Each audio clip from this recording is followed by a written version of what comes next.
Oh, geez, Alvin. That's my grabber, Alvin. Well?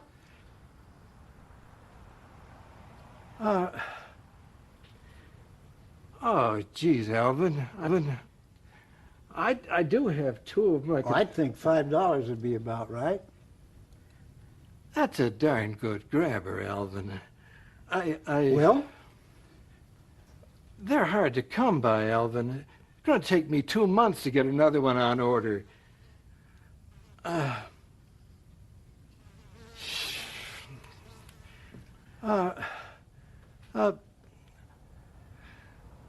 She's Alvin, $10. Ring her up.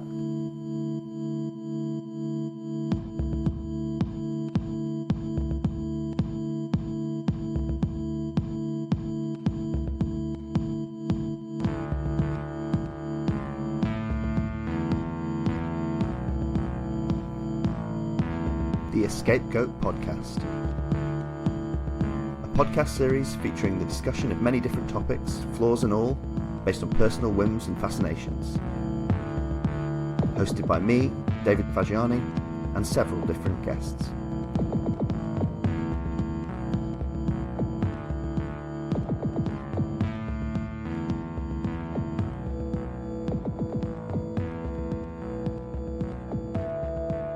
Oh, well, aren't all English murderers? Isn't that how it goes? I think we generally are. Yeah, that's how I understand it. It's funny you should say murderers. Actually, I was just not that this is a big twist in the podcast or anything, but I was hanging out with the Fasciani family. We went to a sort of log cabin, a campsite basically, like of log cabins up in Delamere Forest in Cheshire, so in the northwest. Oh. Just this weekend we had a long weekend, and it was my mum and my brother and his kids and my partner, and they've met before, but it was kind of it was the first time we'd all gone and done that basically. And we knew we were going to have like at least one night when the kids had gone to bed where we could have like a family movie night, and we decided to watch Psycho. Hell yeah. Because I hadn't seen it for a while, and my partner hadn't seen it since she was a teen, and we were we were all variously in between that. We'd all seen it at least once, but we were watching it, and I found it really interesting, and then I fell down a really deep rabbit hole in terms of reading up about the sequel films, which I don't know very well, and also the sequel books by Robert Bloch, like in parallel, and it's all insane. Right. It's all insane. I've not climbed out of that rabbit hole yet. I think that's it. That maybe I'm going to be on hiatus soon, but that might be in the EscapeGoat podcast next year, I think. Is that kind of like say how the Dune sequels are kind of the story of Frank Herbert progressively losing his mind? Yeah, Norman Bates gets out of prison and turns into a sandworm.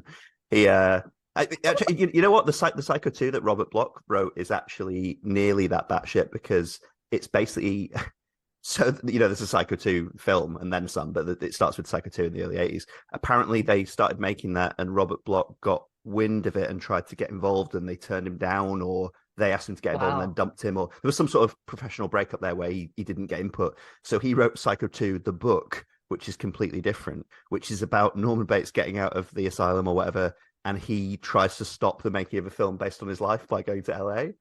And my brother was like, "Isn't that the plot of Jay and Silent Bob Strike Back?" And I was like, "Yeah, actually it is." Wow, that's especially like doing like these kinds of sequels for like any Hitchcock movies, like just saying like what the hell does the sequel to Vertigo look like? Yeah, that's a really good project. Yeah, at least do like synopses of what they all look like. I love just doing the idea of a Spite sequel. Was it Larry David opening a Spite store or something? Just writing a whole book just because you're kind of pissed off at a business deal that fell through. It's funny. I love that idea of doing sequels to Hitchcock movies. I was actually, I was lucky enough to talk to Jack Graham, who I know you know very well, the other day, and it was only the second time we'd chatted on mic. The first time was in late 2021 about the British House of Cards show. And then I got him back the other day to talk about Agatha Christie. Hell yeah. It's always like hope I live up to, that legacy. Brilliant. Yeah, it's funny you talk about Hitchcock movies that are meant to be sort of standalones and making them not standalones. We had this interesting conversation about taking Star Trek The Next Generation episodes and trying to make them not necessarily restore the status quo at the end. So basically you could take every TNG episode and twist it so that the crew does not have to be back at square one the next episode, basically. So, that could be the simplest version of that would be the ship explodes and they all die, you know, but like you could have them all turn into monsters and nothing goes back to normal, you know, they all transcend to a higher plane, you know, a lot of them just retire, you know, that kind of thing. Just, you know, see how you can. Where Tasha Yar kind of sets off a trend. Yeah. Yeah. Or Tasha Yar dies every episode like Kenny, you know, you could have like that'd be my They killed Tasha, you bastards.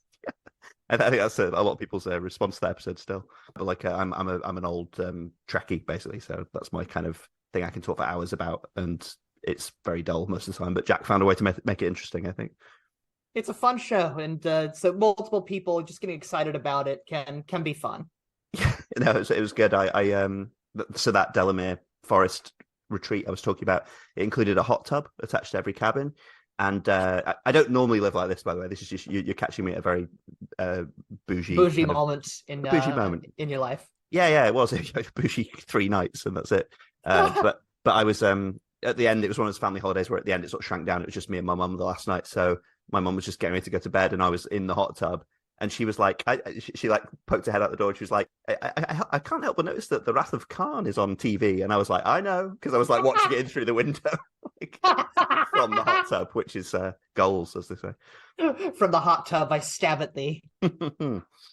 Yeah, that's what I should have done. I should have got the subtitles on and maybe had some like opera glasses, you know, because it was quite far away. It wasn't that big a telly. From Hell's Tub, I stab at thee. That's it. That's perfect. Yeah, that's the way to live. I'll do like next year. I'll do a marathon of all the movies from Hot Tub. That'd be my treat to myself.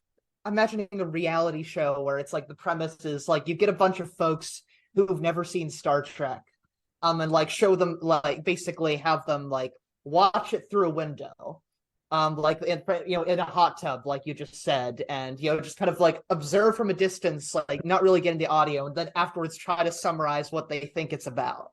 Oh, that's brilliant! Yeah. Oh, that's great. Yeah. Let's work. Make it's gotta that happen. Let's make that happen somehow. We should before too long get into the main topic of this episode. Welcome to the EscapeGoat Podcast, episode 59, by the way, listeners. Hi, I'm Christine Kelley, by the way. Just know if you need to sneak that in at some point.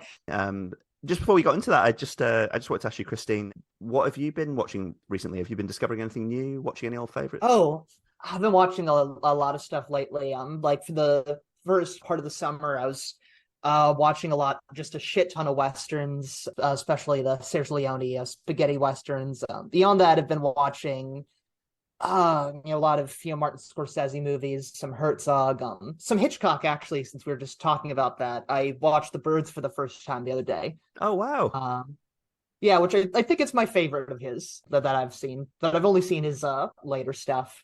I'd forgot just how dumb North by Northwest is. Like it's a hoot. Like from beginning to end, it's a hoot. But it's just you think about the plot for a second and it completely falls apart. Yeah, but it's very goofy.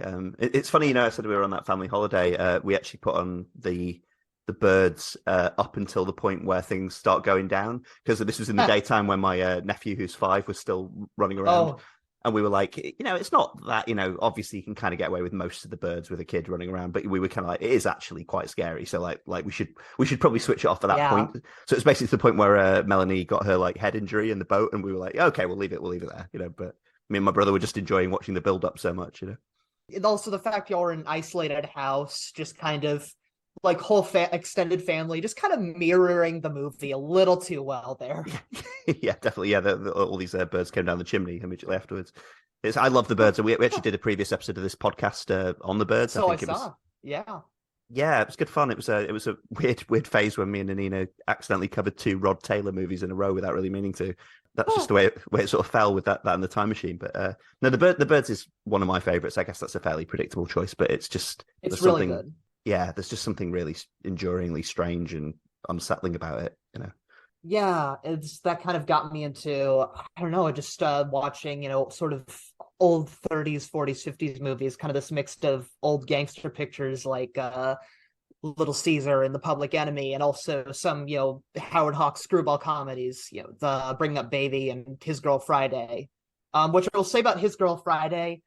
I love Citizen Kane. It's perfect, but the real greatest film of all time is His Girl Friday. It's That you heard it first here on the EscapeGoat podcast.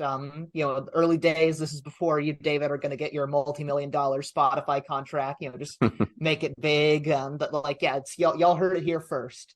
I appreciate that. That's good. I'd like to hear it at length, your reasons for that.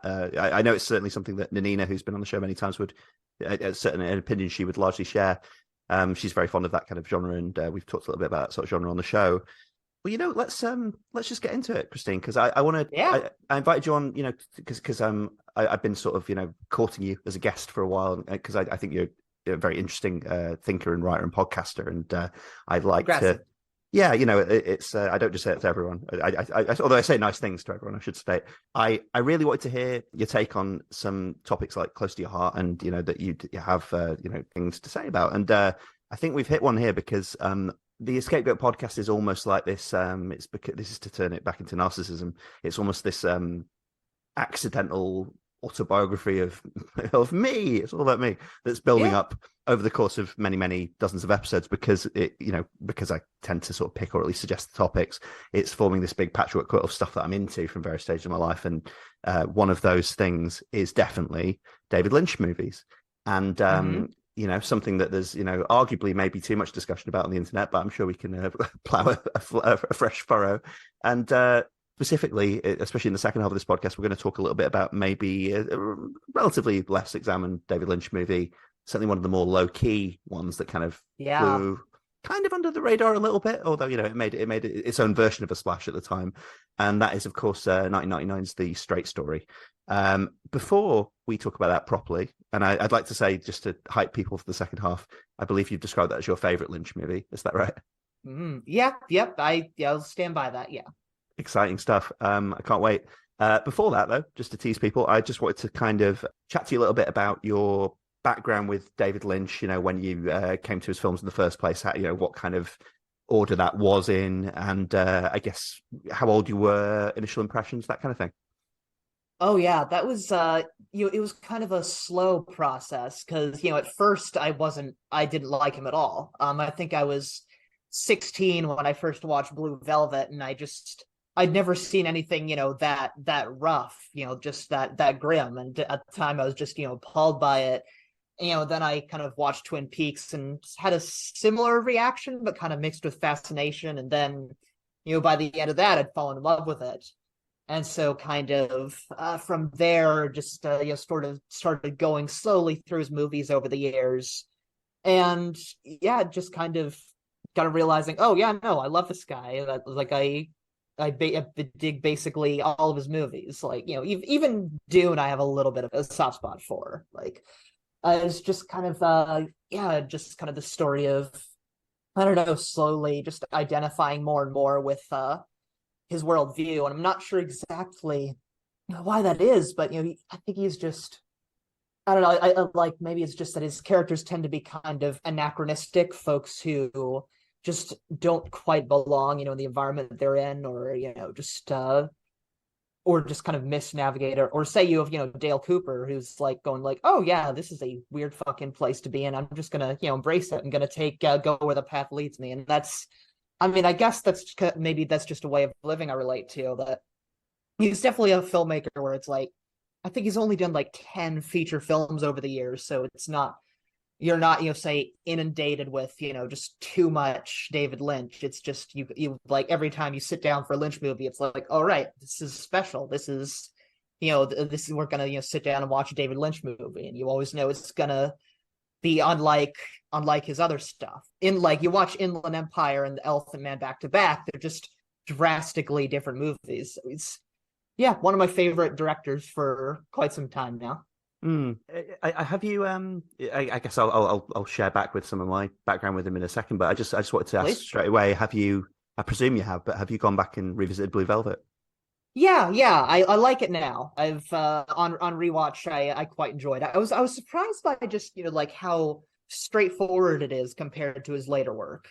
I think it's kind of Twin Peaks and Fire Walk with Me onwards, he kind of abandons this sort of relatively orthodox narrative style of things happening and are paid off and whatnot.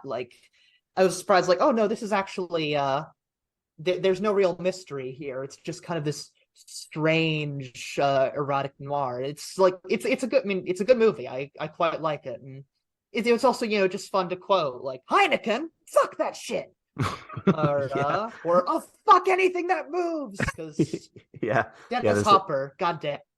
Yeah, there's a lot in there. Dennis Hopper's great. My brother's one of the. I mean, there's a lot of British people now who drink Pabst Blue Ribbon as a sort of hipster affectation. But my brother, my brother drinks it, I'd say, as a Blue Velvet affectation, which is very slightly different. But I mean, he's a much nicer man than Frank in Blue Velvet. But he does have that in common. I'm glad he's cleared that low bar. Yeah, it's a low bar. Yeah. So for me, I was. Because I knew I'd sort of talk about this and try and talk about this with you, and I was trying to do that thing of sifting through the sort of cupboard of my mind and being like, what order did this happen in?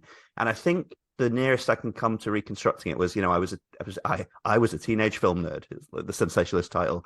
Oh, really? I'm shocked. I know you wouldn't. You host a podcast about movies, and you were like that as a teenager. I for one am stunned. I know you really wouldn't guess it. It's I heard so I was reading a lot of magazines.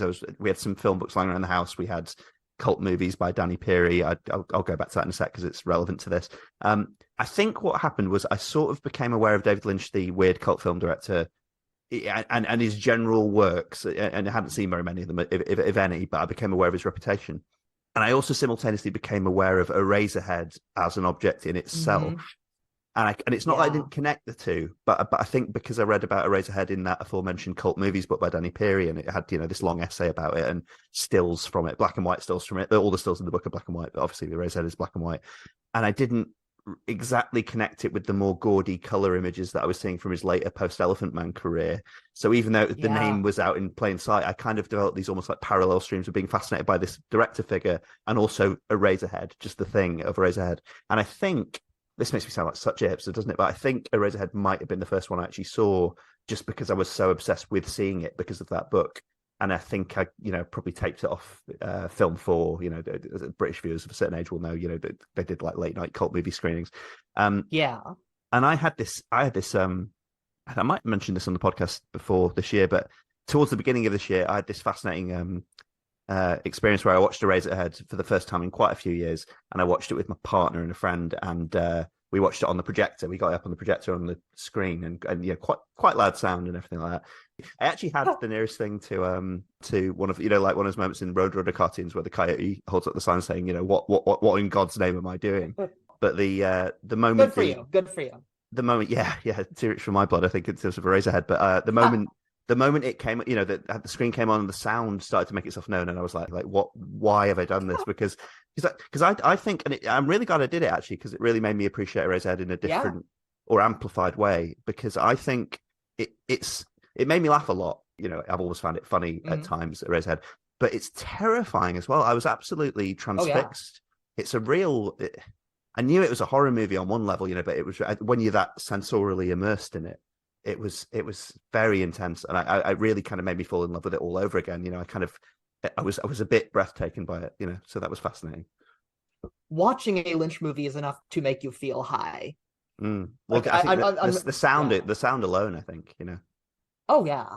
I mean, not just Angelo Badalamenti's scores either, just the sheer sound design, especially Eraserhead, like you mentioned, which is this Philadelphia industrial kind of nightmare.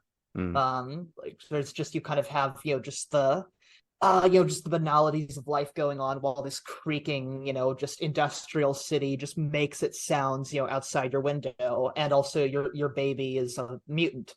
That we've all been there. Yeah, we have all been there. I was struck all over again by the bit where the baby just appears to be laughing at Henry. It's just that sort of almost cartoon snigger, that sort of thing. The salacious crumb laugh. Kind of, yeah. It was just, that bit's straightforward. I mean, salacious crumb with emphysema, I should say, but that's a great description of it. Yeah. So I've been fascinated by Eraserhead for ages, and it's kind of, I'm in my late 30s now, but as a teenager, I used to go around saying, as a late teen, I used to go around saying it was my favorite movie, and there's a bit of truth to that. I think that's what I was reminded of this January, is that there is a kernel of truth to that. That it goes in a certain direction more than I've ever seen a movie do, and still have a sort of relatively cogent narrative, I guess. And it's kind of because that's the thing, isn't it? Eraserhead is baffling and kind of unknowable, but also kind of straightforward. If you actually just describe it to someone, like what is it about, or what happens in it, you're like, well, these things, and they're not actually that complicated, really. There's the imagery obviously gets crazy, and there's the lady in the radiator and everything, but you can kind of just give someone a synopsis of it in a sense, but also no one can really understand it till they've seen it. The man struggles with fatherhood. Yeah. It was but I mean, you mentioned Twin Peaks obviously, and it was I watched, not for the first time, but I watched Firewalk with Me at the cinema a couple of months after that, so also earlier this year, and I hadn't seen that since I was a teenager, so I didn't know it very well. And I rewatched that, and actually I think that might have like shot right into my sort of top 3 David Lynch movies. I haven't got a formal top 3, but that impacted me. And it was only, I know this won't be a fresh critical observation, but I was like, this is so linked to Eraserhead specifically, and I probably would have felt that way about whatever the last Lynch movie I saw was. But I was like, if Eraserhead is someone, like a new father of a young, an infant girl worrying, what the hell have I done, and am I up to this, and what are the darker sides of my nature that could be unleashed here? It feels like Twin Peaks is that for the father of a teenager, for a teenage girl. Yeah. I mean, they're both from literally the perspective about of the teenage girl with Firewalk with Me. Oh, definitely, yeah, and largely, I suppose Twin Peaks as a whole is almost like a sort of sequel remake of Eraserhead, where it's like, how bad a father can you be? Essentially, what's the worst case scenario of all your worst imaginings of neurosis as a father, and how you could unleash your darker side on that kid, and Twin Peaks is that, It's this entire town dealing with the aftermath of that catastrophic failure of fatherhood, of parenting, of masculinity. Like it's and you've like say Dale Cooper come along, who's a much more tenable and compassionate and empathetic form of masculinity. Yeah, it was funny because like that's very much not how it's conceptualized from the beginning, but the way it plays out, like just after the movie, Twin Peaks is just a fundamentally different show. Once you've seen Firewalk with Me, the way that you watch Twin Peaks is just completely different. I think yeah, and I think you can definitely link Leland Palmer to Henry and Eraserhead, in that kind of mood. I think the ending of Twin Peaks Firewalk with Me is one of my favorite bits in any David Lynch movie. I find that, oh my god, there's something. I mean, the whole. I mean, where do you want to start the ending of that, really? But like, where do you want to mark it from? But like let's just say the actual last 3 minutes, in the room with the angel and everything. That's really scary to me, but really beautiful as well. Those sorts of the more visionary side of David Lynch, when you do get these like genuinely kind of, I guess like Buñuel level surrealist images, but just the raw emotion in that as well, because it's not surrealism in a detached just aesthetic without feeling what people are feeling way. It's in a way that will make you cry, and I was very overwhelmed by that.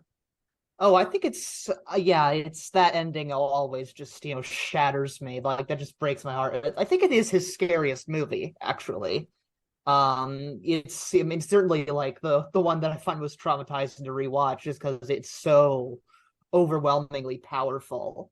I say as a survivor of domestic abuse, child abuse, like that is up there with The Shining as like the realist like depiction of that kind of abuse survival that I've seen. It is it is just a gorgeous, devastating movie. Like I think it's one of the greatest movies of the 1990s. I think it's does not get the credit it deserves.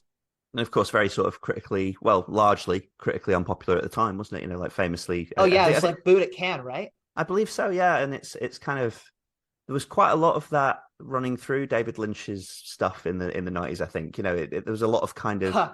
Would you say just he basically reached the backlash? Would you say, to simplify it a little bit? Probably, yeah, like because he does, Firewalk with Me. And what's his what's the I think Lost Highway as I think it's Wild at Heart, and then the whole thing that is Twin Peaks, and then Firewalk with Me, and then Lost Highway, and then obviously Into the Straight Story. Yeah, which God, that's what a guy, just to make like these movies consecutively. That's his 90s run. That's quite an impressive run of anything. I think Wild at Heart is 89. That like just like going like, all right, well, like you do Wild at Heart, and then you're like, all right, that wasn't weird enough. And you do Firewalk with Me and Lost Highway, and it's like, oh, all right, man, go off, King, go off.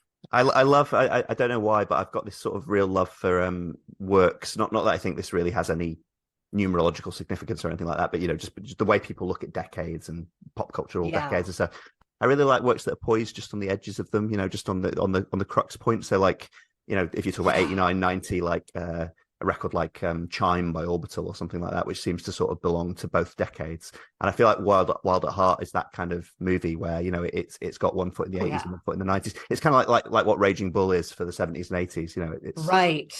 And because Raging Bull is kind of what Scorsese has pinpointed as kind of like basically the last moment of like the studio system sort of having filmmakers' backs. Because like from 30s through the 70s, you have maybe like you have like you have folks in charge of the studios who actually like love movies and go like, all right, here I'm gonna like you're a weird kid, but I'm gonna help you make your movie. Like you say, Star Wars happened because you had Alan Ladd Jr. at 20th Century Fox going like, you know what? I believe in George Lucas and I'm going to help him make this. And like Raging Bull was kind of the last moment they really got help. And then the 80s onwards is where, the studios just completely turn on filmmakers, kind of coinciding with the rise of, neoliberalism, I guess, kind of Reaganism. Yeah.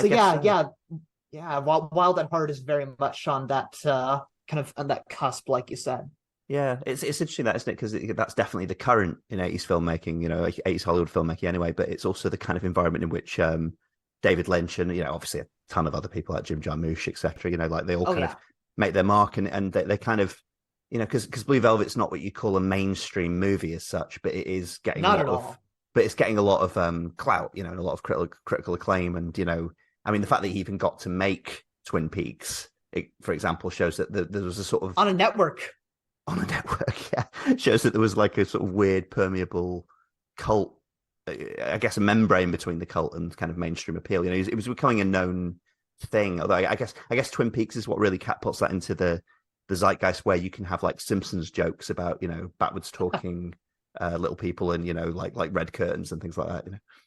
Brilliant. I have no idea what's going on. Exactly, yeah, that kind of thing. I think the figure that we'll come back probably when we talk about the straight story in more detail about the kind of figure that David Lynch had become at that stage, and it sort of still is, because he's become this kind of figure in our culture, and I guess Scorsese is one of the few others who is the kind of new generation of grand old men, I suppose, but they are these unimpeachably auteurist kind of grand old men, and they kind of they are sort of curators as well, aren't they? They've got these reputations, at least, as being these I guess like gatekeeper in a good way of cinema. They keep the archive in a sense. They keep the memories alive of this. Them and Herzog, I think. Yeah, very much. Yeah, and they've also, I mean, I suppose one thing that David Lynch has in common with Scorsese and Herzog is that they're all kind of personalities as well, aren't they? They're all kind of they're persona directors, like we were talking about Hitchcock before. Like, he arguably pioneered that a bit. Oh yeah, him and John Ford and people like that. But yes. David Lynch has arguably been playing David Lynch since at least the mid '80s. Yeah, it's you always have.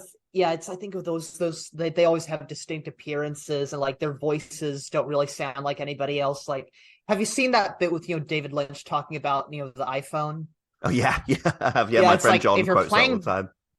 It's such a sadness that you think you've seen a film on your fucking telephone. Get real. Yeah, I know this has come up on the podcast before, but did you ever see any of the relatively short-lived Family Guy spin-off, The Cleveland Show, where he played the bartender? What? Yeah, David Lynch. Everyone seems to memory hold this, even people my age who were there for it. But like, it's wow. He just full up played he was basically the Mo Sizlak on The Cleveland Show. Just David Lynch playing. I think he was called Horace, his character, but so he's not playing David Lynch, but it's just David Lynch basically doing a David Lynch voice. Oh, and that's beautiful. This is just like the time that David Lynch appeared on The Cleveland Show. Yeah, exactly. Yeah. Cutaway. We do cutaways on this podcast. That's a very strange. We're gonna have to add that in post. definitely. I promised I would. I once did that Peter Griffin impression on Maestro Human Bondage, and I was like, all right, I'm never doing that again. That was just too degrading. And look what you've done. Look what you've done. I think Seth MacFarlane is almost like the great leveler in that sense, in that we've probably all done a Seth MacFarlane impersonation at one point. So some of us probably with right. higher degrees of alcohol, but it's kind of, it happens. I wanted to talk to you a bit because you touched we were talking about the aesthetic of Eraserhead and stuff like that, and you mentioned the Elephant Man briefly. I've been meaning to rewatch that for a while. That's probably coming up in a week or so. I'll try and get around to that. But that also features Freddie Francis cinematography, right? Yes, that's right. Which is a thing that a collaborator that comes back in the Straight Story. Do you? I mean, do you rate the Elephant Man? Do you enjoy that movie? Oh yeah. Yeah, I really like it.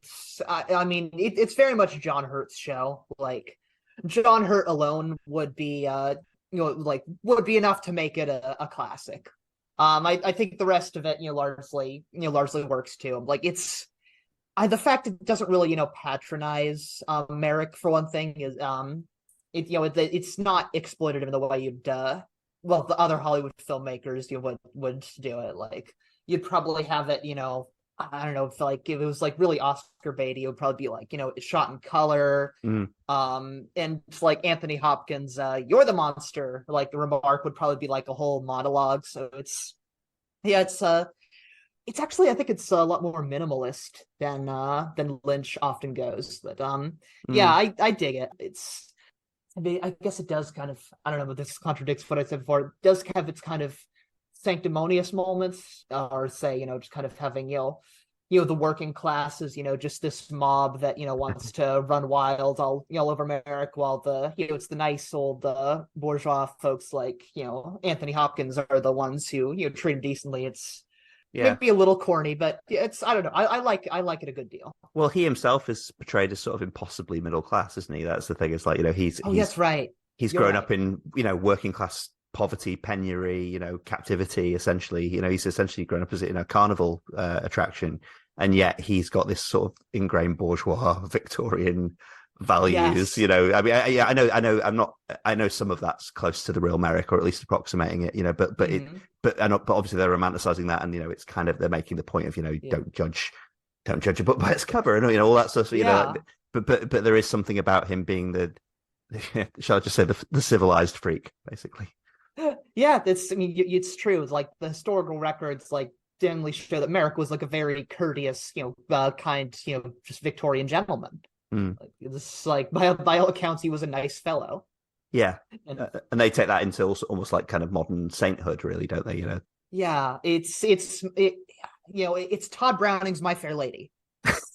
That's a great description of it. It's funny you should mention Todd Browning, actually, because I was thinking that one of the things I love about The Elephant Man is I know all period dramas to an extent are a bit more timeless, just because they're out of time.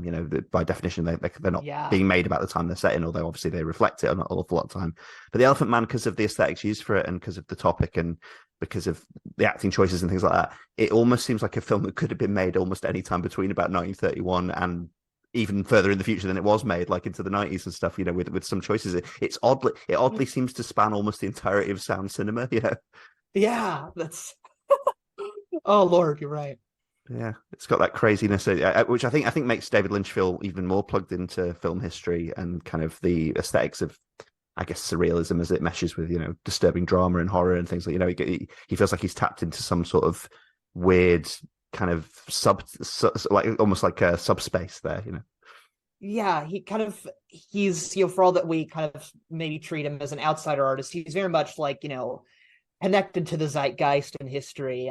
Like you mentioned, I actually recently have watched some Billy Wilder movies for the first time, and say sitting down with Sunset Boulevard, I'm like, oh, that's why David Lynch is David Lynch. It's where it's there are movies like that where you kind of just sit down, watch them and just realize, oh, that's how this movie or this filmmaker happened. Over the past couple days, I watched some of the Ealing comedies for the first time, and I'm a huge fan of A Fish Called Wanda. That's if I've 5 Desert Island movies, that's one of them, no doubt. That's like watching The Lady Killers for the first time. I was like, oh, okay, source material. Got it. Oh, that's so interesting. You should say that. Yeah, I mean, firstly, I'll have you back sometime next year if you come back to talk about A Fish Called Wanda. That'll be interesting. Oh, hell yeah, that would be great.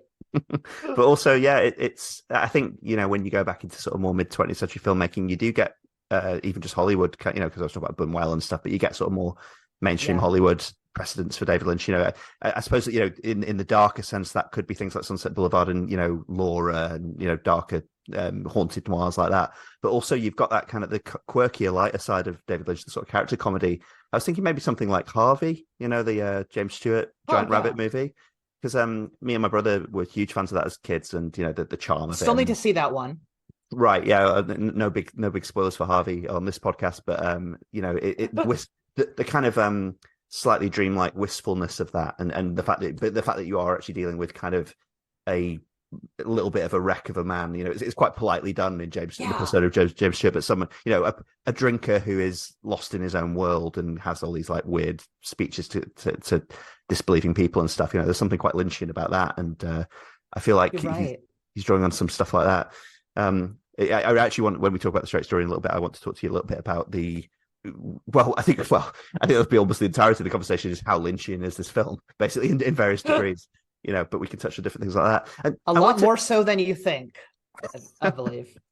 Just while we're still doing this kind of little overview in the first half, I wanted to basically in the form of a confession, I wanted to ask you a little bit about Mulholland Drive, because I have this terribly embarrassing secret, which for either a Lynch fan, a film fan, or just a person in our world, which is that I have seen Mulholland Drive. It's not quite that bad, but I've seen it once at university. So when it was about 5 years old already, it took me a while to get around to it, and I don't really remember it very well. I kind of, there are bits, and I know. So there are you see why I don't bring this up at parties very often. I don't lie actively, but I tend to be quite vague about it.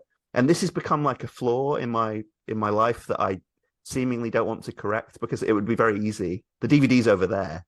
It'd be very easy for me to just correct this and at least have a more passing knowledge of it so I could talk about it. But as it is, I'm that awful guy at parties who's like, people talk about Mulholland Drive. I was like, oh yeah, the behind the diner scene, that's really scary, isn't it? Or or the bit where the bit where that lady sings in the theater. Yeah, I remember that. But it's because those are literally it's because those are literally the only bits I remember. And I know it's not that, it's kind of out there, and you have the persona swapping and stuff that goes on and everything that I've more read about than remember really. But it's again, maybe like with the Ray said, it's not that difficult to summarize to people. But when did you see, because I got you away from your sort of biography with Lynch a little bit there, but like at what stage in your Lynch fandom did you see Mulholland Drive, and what did that mean to you? I don't remember, but I can check that real quick actually, because I'm an active Letterboxd user. Gallardian Gorse on there, as with everywhere else. So actually, I'm gonna check this real quick, because I think I don't think I remember seeing it for the first time. Okay, apparently I saw the okay, now I remember. Let's see, I would have been 17, so that was when I was kind of moving more into kind of getting fonder of David Lynch. This would have been a period where I was taking a lot of movies, out from the library and watching them on my laptop. This is a very grim, moment in my life where it was just my home life was completely falling apart. 17. I didn't really have any local friends, and so I just kind of spent a lot of my spare time, just watching movies. So I think that it was kind of it was one of those moments where it's like you see movies as a teenager where it's like, well, I've never seen anything like that before. I don't have much of a story to post to it, but I do love it. It is one of my favorite movies of its era. Yeah. I remember kind of vaguely remember seeing it at that point in my life and be like, yeah, this is what the movies can do. I think the reason it's become a bit embarrassing for me to admit I don't know it well is that you should be ashamed of yourself. I know. Fuck out. I wish I could. If I could just walk off now and then you have to edit the podcast. Really, go full Bill O'Reilly here. Walk off my own We'll show. do it live. I love it. I think it's just because it's so acclaimed, and particularly it tends to be really high up in the list of the best American movies of the 21st century so far, and best Lynch movies as well. It's just become increasingly embarrassing. I must say, 'cause in a way where I'm kind of more okay with not really remembering a great deal about Inland Empire. That's kind of because I don't think Inland Empire is really, frankly, I don't think it's really built so that you're meant to remember a great deal of it. I think it's almost. I was too high to remember any of it. I think it's almost Teflon, in the mind. It just, you sort of slide off it. I remember the rabbits and I remember Nina Simone's Cinnamon coming up at one point, and that's about all my brain can hold of that. Oh God, you're right. I barely remember it. I remember being high. Officer, that's all I remember that much, officer. If the DEA is listening to this, well, you're fine. You're fine, David. It's the DEA doesn't have any jurisdiction over you. Yeah.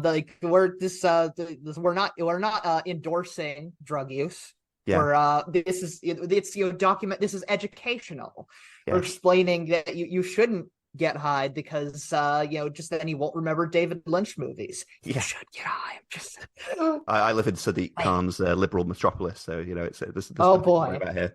We're famously extremely libertarian in London. Yes, notoriously. Fairly much. As a prime minister. Yeah, it's going great. It's going great over here. No further questions. What's actually then? So you described The Straight Story as your favorite David Lynch movie. Do you have a sort of evolving and shifting top three? Would that just be cruel to make that list on the spot, or other suspects? So difficult. It's really tough. It's like, okay, I think Straight Story is number one, and then it's kind of 2, 3, and 4 would kind of shift around for me. So it's like, one day I might say, 2 and 3 are Mulholland Drive and Lost Highway. Another day I might say Fire Walk with Me and Lost Highway. So, let's say Eeny, Meeny, Miny, Mo, Eeny, Meeny, Miny, Limey. Let's see. Number 2, let's just go Lost Highway, because it's fun to have probably his most abrasive movie just under The Straight Story. And number 3, well, Mulholland Drive has had its time, in the critics' polls and directors' polls and all that. So, let's put Fire Walk with Me there for a day. Nice. I like it. I'm going to go. It's also a bit arbitrary, but I think these would definitely be high up. I'm going to go as my top 3 being first Eraserhead, and then probably based on this year's experience of it, Fire Walk with Me right in at number 2, and then I'm going to have The Straight Story as well at number 3. No Dune? We actually you mentioned that before, didn't you? I tried to lure me into a conversation about Dune. I do quite like that movie, actually. I think it's good fun. I think it looks ludicrous, but in an enjoyable way. It's fun trash. Well, I'm not just trying to be contrarian here. I had a lot more fun rewatching it than I did watching, the acclaimed recent Dune at the cinema. I didn't get a lot out of that, really. I acknowledge that a lot of it's very impressive, but in the same way that looking at the sort of fascist train station in Milan is impressive. I just kind of I don't really gel with it that much, and I am going to go see the new Dune movie probably, but it's going to be largely. So at least Mussolini made Dune run on time. That's right. Yeah, what a legacy. Did you hear? Because in the first, did you see the new Dune movie that came out a couple of years ago? I did not. I've seen like a number of Denis Villeneuve's previous movies and enjoyed them. Probably maybe more than is popular in our circles. Like, I really loved Arrival when it came out. I haven't seen it in years, so I don't know how it holds up. And I remember liking the Blade Runner sequels. Sicario didn't do as much for me, or Sicario, I'm not sure. But didn't get around to watching his Dune. It's funny. I haven't even gotten through the first chapter of the book. Yeah, but I've read plot synopses for all the books. Yeah, I had an abortive attempt to read Dune last year. I didn't get very far in it, but enough to get a feel for, I guess, the style of it and stuff. But I'm also fascinated about reading what happens in the rest of the Dune series, because it got so wild so quickly. I was like, wow, I kind of want to finish Dune so I can read some of these. Yeah, it's where you pinpoint all right, which chapters did he write while on mescaline? That's yeah, many. I don't know what Herbert's drugs of choice were, so that's just speculation on my part.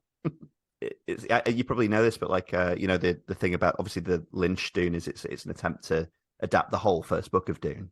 And the new, the Villeneuve one is, that first splits movie it in half. Exactly. So they've done part one of the first book. So the problem with going back to the David Lynch one, if you're not that familiar with the story and stuff, is like you're basically going to spoil what the second half of the Villeneuve one's going to be. But did you hear?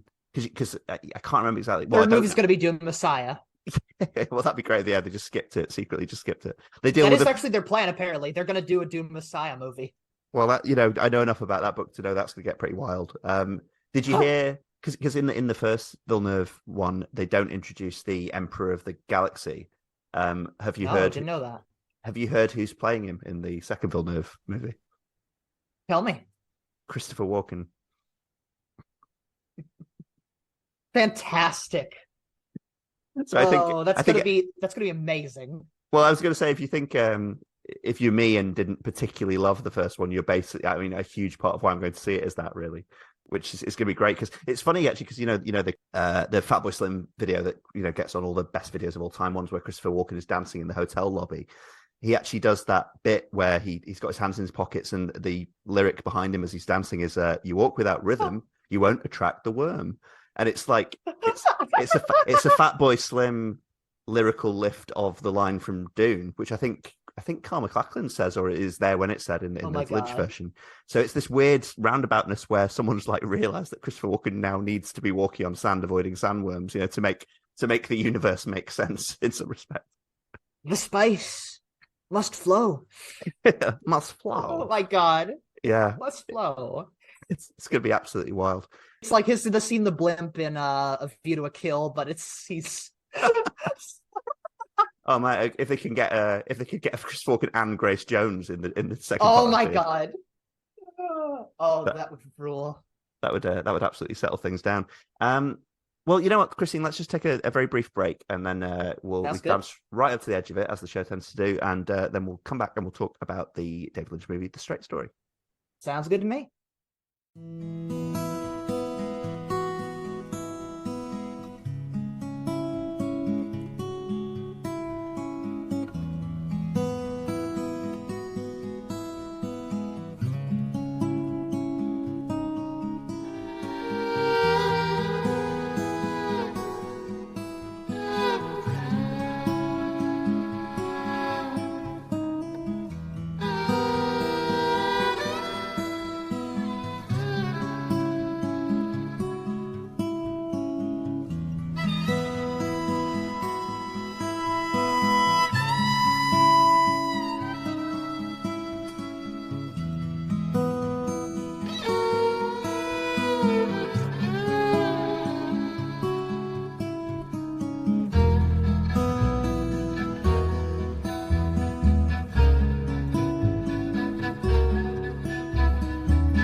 Welcome back. And Christine, we're going to get straight into The Straight Story, because I was fascinated when we were messaging, months ago about stuff we could do episodes about. I was so interested in talking to you about David Lynch in general, but, specifically about this movie, which means quite a lot to me and, holds a special place in my heart. But the fact that you described it as your favorite Lynch movie, as I mentioned in the first half, was so intriguing, apart from anything else. And I just wanted to, just quickly, because we talked a little bit about your experience with other David Lynch movies, do you remember watching The Straight Story for the first time, and what were the circumstances of that? I do. It was a couple years ago. I had a girlfriend at the time with whom I was marathoning all of David Lynch's movies. I mean, wasn't much of a marathon because we would go months between movies, but that was how I first saw it. And I was like, all right, G-rated Disney movie directed by David Lynch, to kind of misleadingly describe it, based on this true story about, this elderly man, from the Midwest, from Lawrence, Iowa, who took a ride, on a riding lawnmower from, his town to Wisconsin to see his sick, estranged brother. This is going to be a time. And so I remember just kind of watching it, and I've probably cried every time I've watched this movie. I've seen it 3 times now, and I mean, when I've watched it with other people, they've tended to cry too. Which isn't, I'm not saying that's the primary metric of success, but it was just always something that just really hit hard. It really hit home for me. Like, I just always found it profoundly moving and like really connected to a lot of parts of my life experience. But before getting into that, what's your story with the straight story, David? Yeah, well, because I'm a bit older than you, so I was, well, I think that's an understatement, but I was 15, 14 maybe when it came out in the States, 15 when it came out in the UK. And I was at the prime age for reading, very mainstream film magazines like Empire and Total Film and things like that. And as I say, I was aware of David Lynch already. I would have seen Blue Velvet by this stage. I think I'd seen Wild at Heart. I'd seen The Elephant Man. I'd certainly seen Eraserhead. Haven't seen much Twin Peaks at all because I was a little bit young. I'm a little bit young for the first flush of Twin Peaks, mania essentially. So I've caught up on that. But you still had your leopard skin coat, and which stands for your individuality and your belief in personal freedom. You've obviously clocked me and exactly what I was as a 15-year-old. I wasn't that cool, but I would have liked to. Nobody is as cool as Nicolas Cage in Wild at Heart. Like that whole dance scene is just so sexy. Yeah, but, I'll probably put a link to our mutual friend Kit Powers' essay about Wild at Heart in the show notes because he is a man who understands the appeal of that film. Shout out Kit. I love that man. Definitely shout out to Kit. So basically, I read that there was this. It was almost like that moment in being a fan of anything where you catch up to the present day, really, in a lot of respects. Not that I was, I'd seen everything, but you're aware that something new is coming out. You feel kind of like you're into it and you want to know more about it. And that's what I read is the basic synopsis of it, and that it was going to be what over here would be called a U certificate. That it was going to be the lowest, the most child-friendly certificate possible. Yeah, same rating that y'all gave Watership Down. So yeah. I mean, we know what we're doing. Sometimes we know to inflict the maximum damage. It was so intriguing because I was already knew enough about David Lynch and seen enough to know that this was extraordinary, that this would exist and it would be in this form. And I didn't see it at the cinema. I saw it on home video or early DVD. But it became a real favorite of mine, and it's actually turned into. I told you I was rewatching it with my family the other day for the purposes of this podcast. With my mum, actually, we meant to watch it with my sort of wider family, but the timing just didn't really work out. So I watched it with my mum. And when I said to my mum a few weeks ago that you and I were going to record this, she, without prompting beyond that, she was like, "Oh, The Straight Story. I remember The Straight Story really fondly. I'd love to rewatch that." So I wanted at least mum to be there, and it was really interesting. But I think it became a bit of a family favorite as well because my dad was still alive then. He died about 6 years after The Straight Story came out, but he watched it. He liked it too. My brother loves it. It's kind of a fashion-y classic in a way. It's we've kind of taken it to our hearts, and so I've known it for quite a long time because that was 23 years ago, wasn't it? That happened. that came out. Wow. Let's see. Yeah, well, 24. It's I think. Let's see. The movie came out in 99, I believe. I'm 24. I was born in 99. So something. I'm sorry. I'm a journalist, so I'm always going to be fact checking. The Straight Story is as old as you, basically. Yeah, basically. It appeared at Cannes on May 21st, 99, and then actually hit theaters October 15th of that year. So it's just about 24 years old.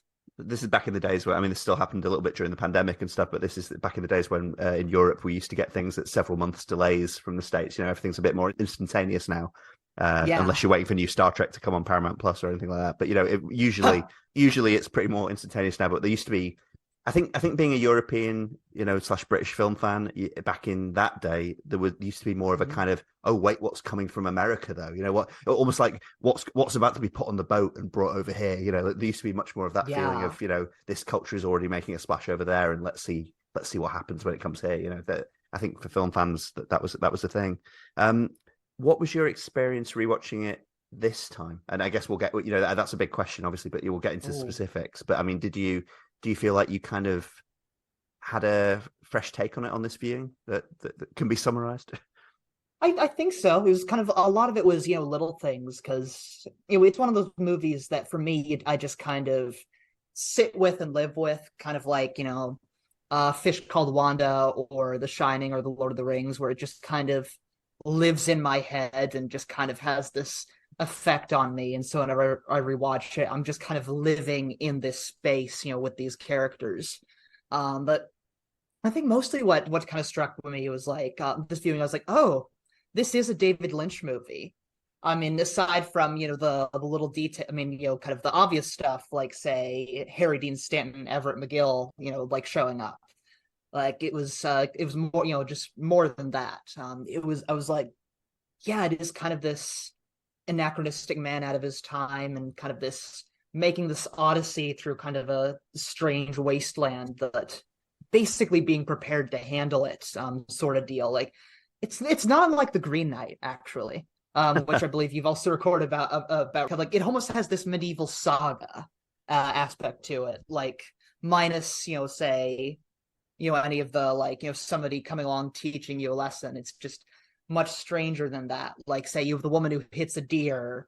That's just that's a very David Lynch moment. Like, I was like, I think, really what struck me was just like how much it does fit into his filmography, because like you can like be superficial in assessing Lynch, be like, oh yeah, he has the violence and the weird psychosexual dream sequences and whatnot, and the tenuous sense of reality. And like, this is reality, but it's less believable than almost any of the stuff he did shoot. Like, this shouldn't have happened. This is a strange event that he's capturing kind of in real time. I think you mentioned the Green Knight there is genius. I'll be sort of mulling over that one for the rest of the evening. I think I want to bookmark that, because I kind of want to talk about ways in which it's also a little bit like other films that call them sort of mythic templates. I suppose that's a pretentious way of putting it, but you know what I mean. No, I think it's modern. It's folklore. It's mythology. I think you're absolutely right. Yeah, it feels like that. I suppose before we get into that sort of stuff and the sort of Lynchian elements of it, and if we think there are non-Lynchian elements, whatever that means, I want to ask, are you very familiar with Richard Farnsworth as an actor a bit outside this? Because I think to this day, this is probably the case when I first saw it, but to this day, the only thing that I know I've seen him in apart from this is Misery, where he plays the cop. Oh, I haven't seen Misery, but I don't think I've seen anything else he was in. Oh wait, no. Apparently he was in Gone with the Wind, actually. Wait, what? Sorry.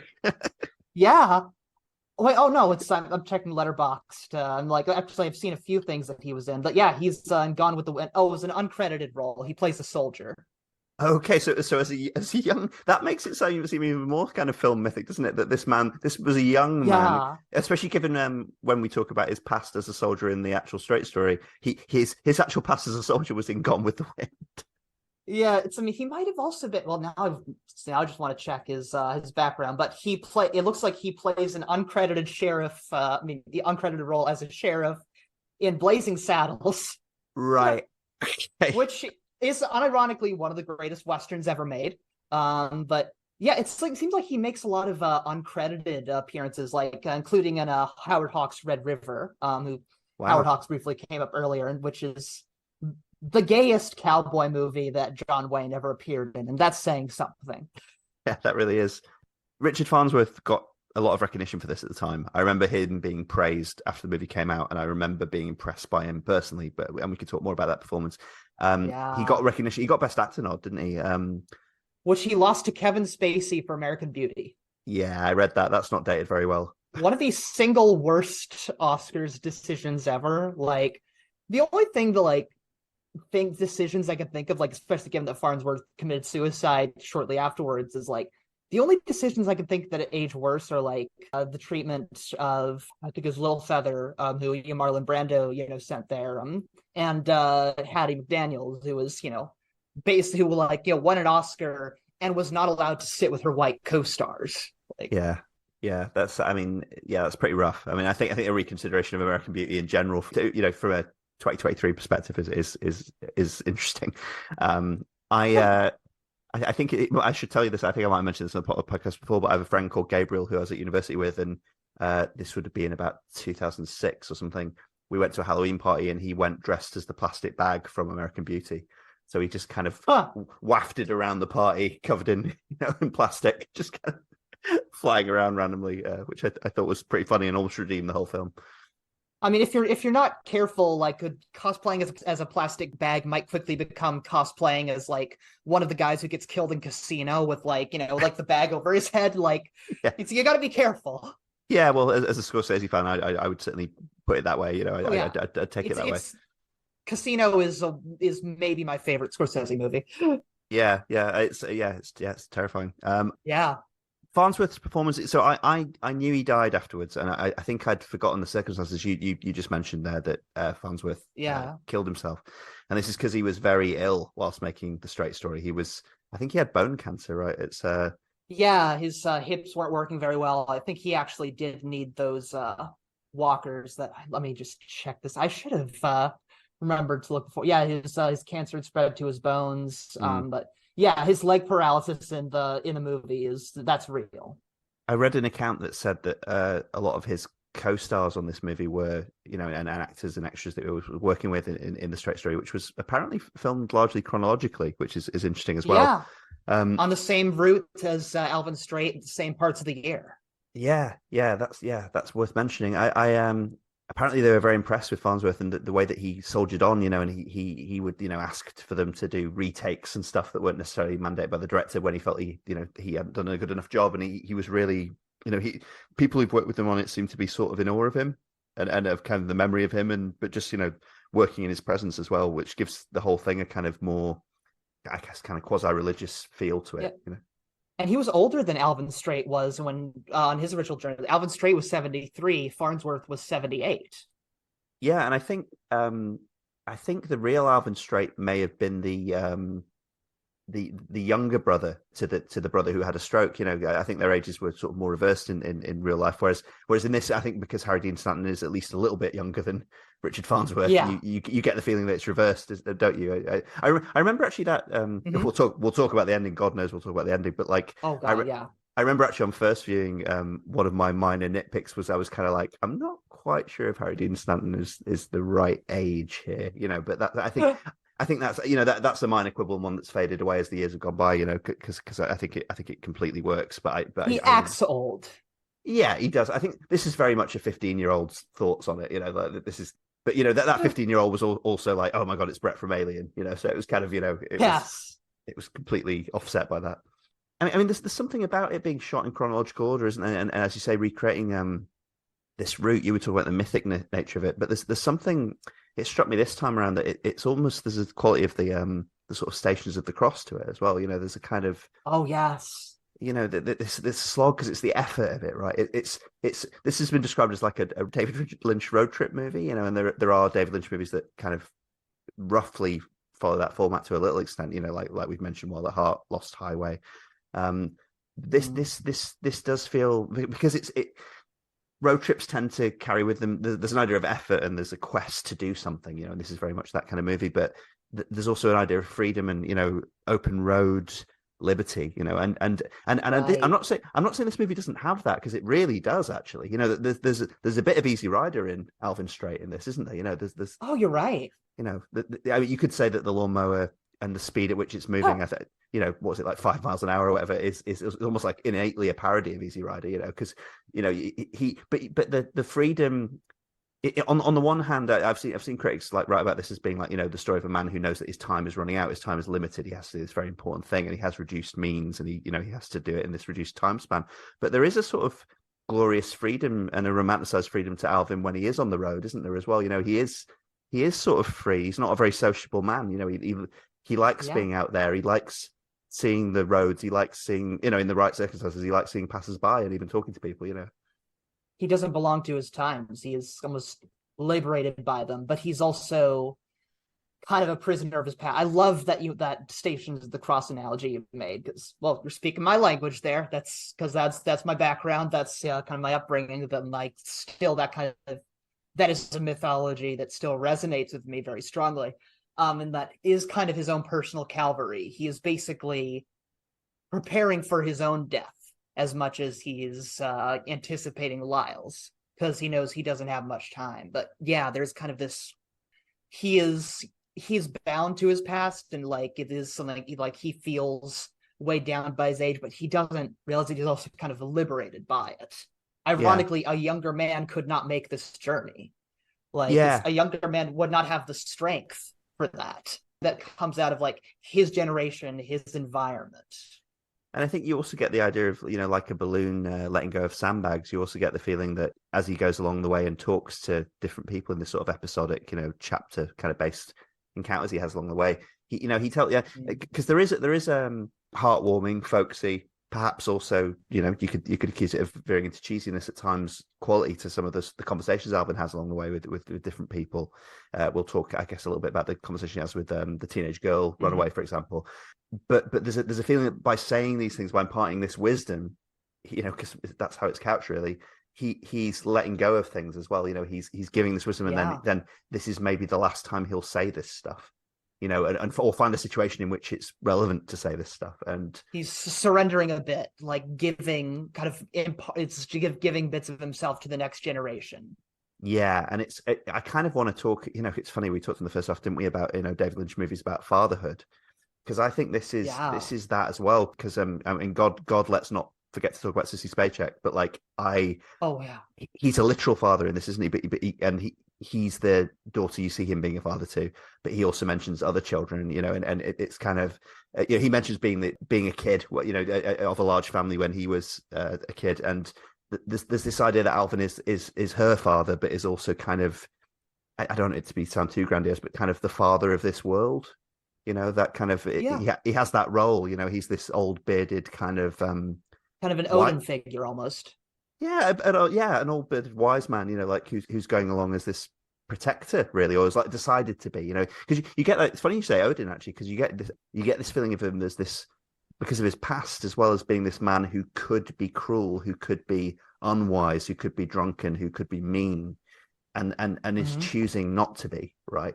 So you see, like he's almost like making this effort to be the good man, and you kind of, with a lot of his personality, you get the sense, and this is not to denigrate from the lovely character he is, but like you get the sense it is a effort in some respects. He is quite snarky, he's quite self-centered, he's quite prideful.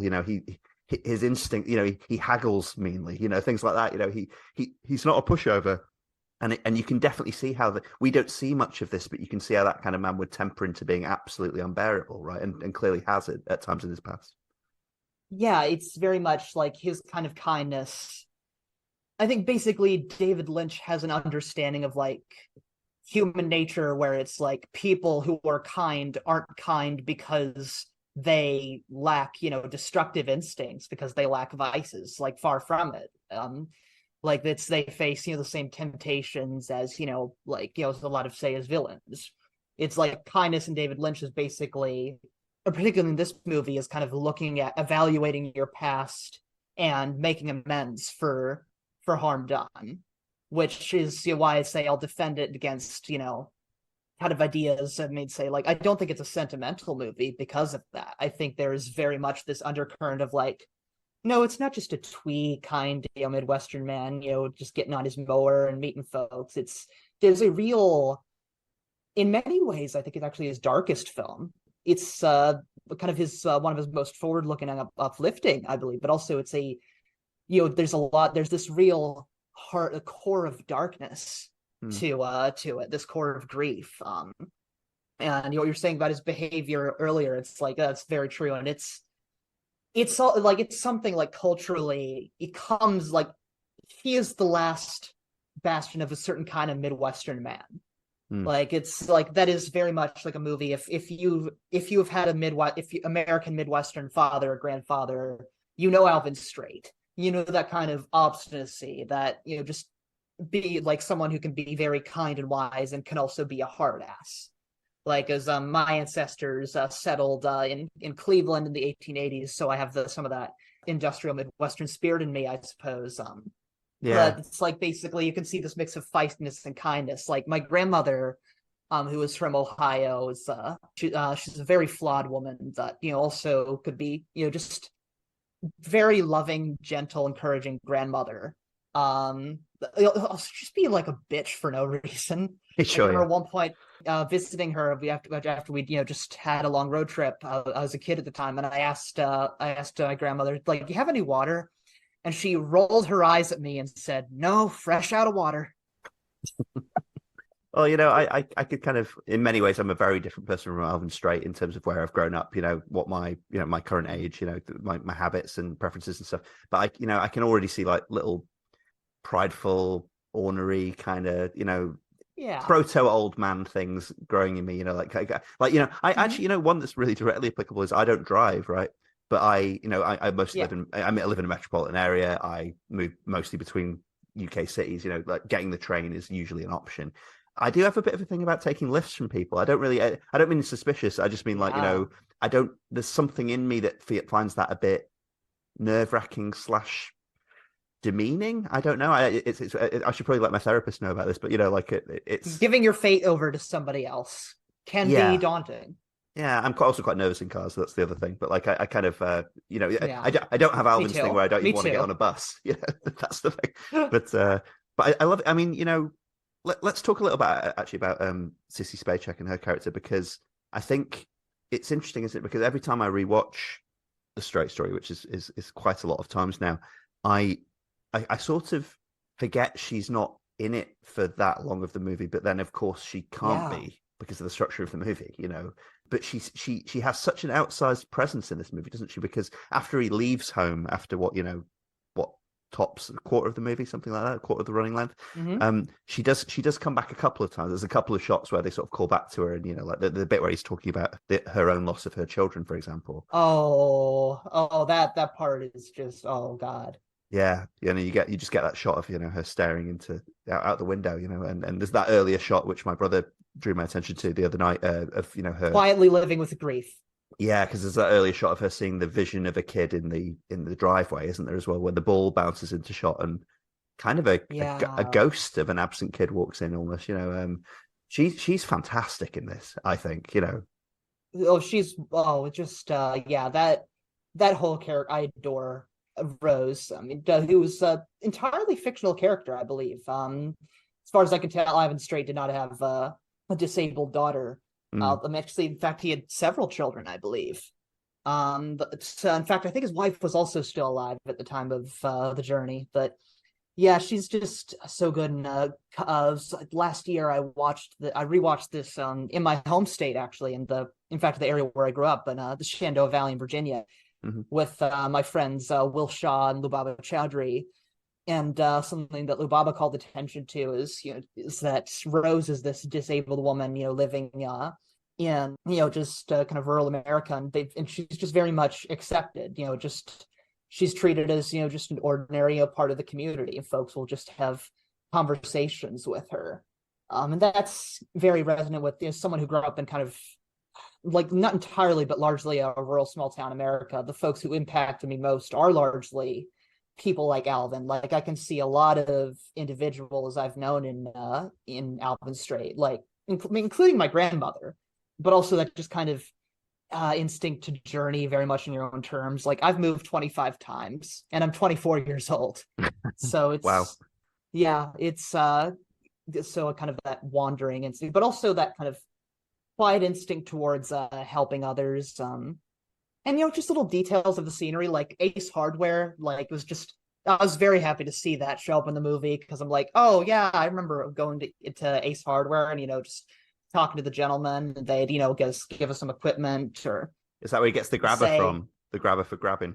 Yeah, that's a darn good grabber, Alvin. That seems so weird, because I love the way that I heard, I can't remember where I read this, but I heard once that David Lynch, one of the things he likes to do on his films sometimes is tell people to react in a really incongruous way. So sort of like, something quite mundane will happen, and the direction he gives to the actor in any given situation is react as though this other thing just happened, and that gives David Lynch films, not all of it, but a bit of their sort of disconnect and kind of weird otherworldly feeling.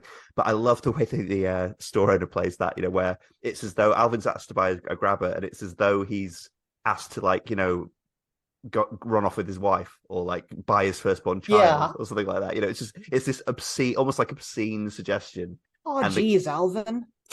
Yeah, it's good, isn't it?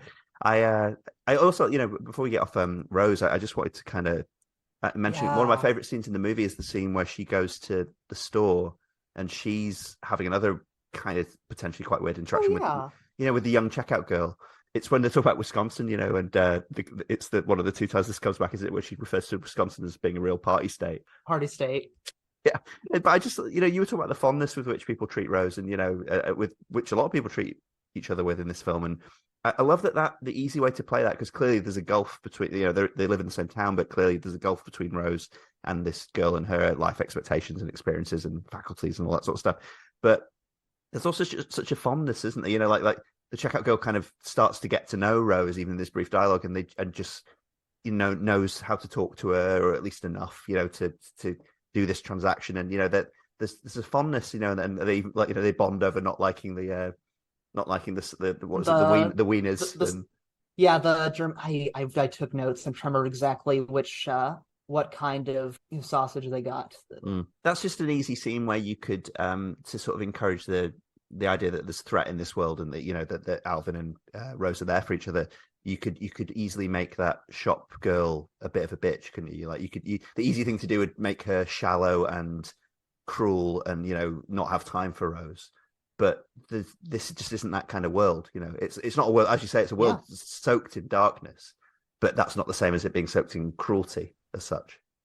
Yeah, you don't find that kind of, I don't know, I suppose I'm talking as a white woman from the South, so I am absolutely convinced I experience, that world in a different way than say, let's say a black person in the American South would, or the Midwest for that matter. But it's like, that's just, it's that you don't find that kind of casual cruelty with in that kind of rural small town America. You just kind of we're like, when I was with, again, my friends Will and Lubaba in Virginia, I was just saying hello to strangers on the street, be like, howdy, how you doing? And basically it's you live in a small town, everybody knows you, or at least is like kind of comparative, you live kind of comparatively, and remember, like, just kept saying hello, and like Lubaba was like, Christine, why are you saying hi to strangers? Because you don't really do that in, say, the American Northeast as much. Whereas basically you can just strike up a conversation with a stranger where I grew up. And as I do that, the drawl comes out stronger and stronger. And basically the deeper south I go, the stronger the drawl gets. So by the time I hit Georgia, I'm just turned into my great grandmother, who grew up an hour outside of Atlanta. Her name was Willie Mae McBride.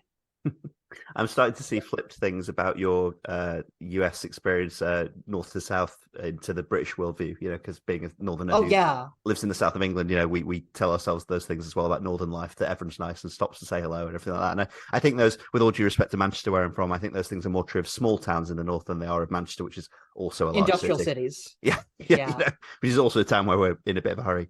It's I think the generosity of the straight story is constantly impressive, and I think I was actually wanted to ask you about a specific. I'll ask you about a few of them, I think, but like there's a few interactions that Alvin has along the way. He meets people, he stops to talk to people. I was saying before, there's one I believe one in particular happens quite early on in the film, is where he talks to the sort of teenage girl runaway who's pregnant. I think some reviews at the time, I'll try and find one of these and put them in the show notes, but said that not necessarily in a disparaging way, but they were saying that this is a film that displays David Lynch's more conservative side, or at least kind of valorizes it a little bit more. And there's a reading of that scene that's arguably a bit, at least a smidgen pro-life, right? In the sense of this is a woman who's in dire straits and is thinking about her options, so to speak. And he seems to be encouraging to think about family and to rely on family and to go back. He doesn't really lecture her, but about to Yeah. go back to your family. Essentially, I think is the subtext of that scene that isn't too subtle. And there's the whole bit with the sticks tied together. Do you think that? I mean, I think that's there, but do you think the scene gets away with that? And I guess the film gets away with that. I think the movie gets away with it as a whole. I mean, there is definitely a sense to which this is very much a movie about white America. Like, a critique you can make of every David Lynch movie is just how white it is. Like, it is overwhelmingly white. It's, to steal a phrase in Jordan Peele, it's whiter than Mitt Romney in a snowstorm. And so to an extent, it sort of valorizes, that sense of family, but I don't think it quite veers into, say, anti-abortion territory so much as, like, Alvin is assuming, like, in a way that broadly reflects, say, Midwestern families, is like, the line says, well, they may be mad, but I don't think they'll be mad enough to want to lose you and your little problem. So I think what he's doing is like going like, don't make the same mistake I did. Don't push folks away. Go just, go get some shelter. You don't want to be like, the subtext is you don't want to be like me, essentially. Yeah. Don't undervalue the people, I suppose, and the people who love you, I guess, even if they currently don't like you, I suppose that would be one of the kind of, fairly old fashioned, but, quite traditional sort of views of family. I think there's bits, I wanted to talk to you, we'll get back to some of the other roadside encounters he has, but I said there was a couple of movies I wanted to compare it to. Some of this is, I think you're better at pronouncing this than me, but the composer, Angelo Badalamenti, is it? That's roughly it. Angelo Badalamenti. Badalamenti, yeah. The music in this is gorgeous, and it's so lovely, and it's so distinctive. And I always, one of the things that's a comfort blanket about this movie is I come back to it and sort of luxuriate in the music. There's one bit, and it's kind of it's the lower key sort of plaintive guitar bits that where there's less going on musically. That this time round, I realized they were reminding me of something, and I realized it was the quieter bits in Unforgiven, particularly I think at the very end of Unforgiven. It's different. I did check; it's a different composer, but like at the very end, when they of Unforgiven, when they've got the text about William Mooney and like what how he disappeared essentially, and like that all that was left was this empty farm, and there's that kind of same do do do do kind of music.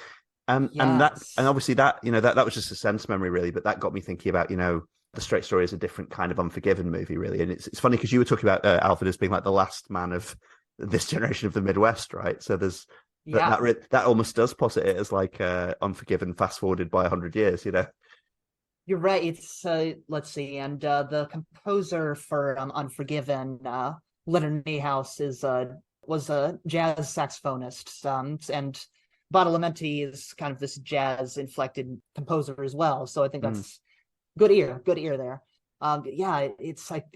There's definitely they're not dissimilar parts of the country. Like Unforgiven is set in Wyoming, I believe. I've only seen it once. That was actually quite recently, but yeah, they do kind of both have this sense of just someone kind of reckoning with the violence in their past.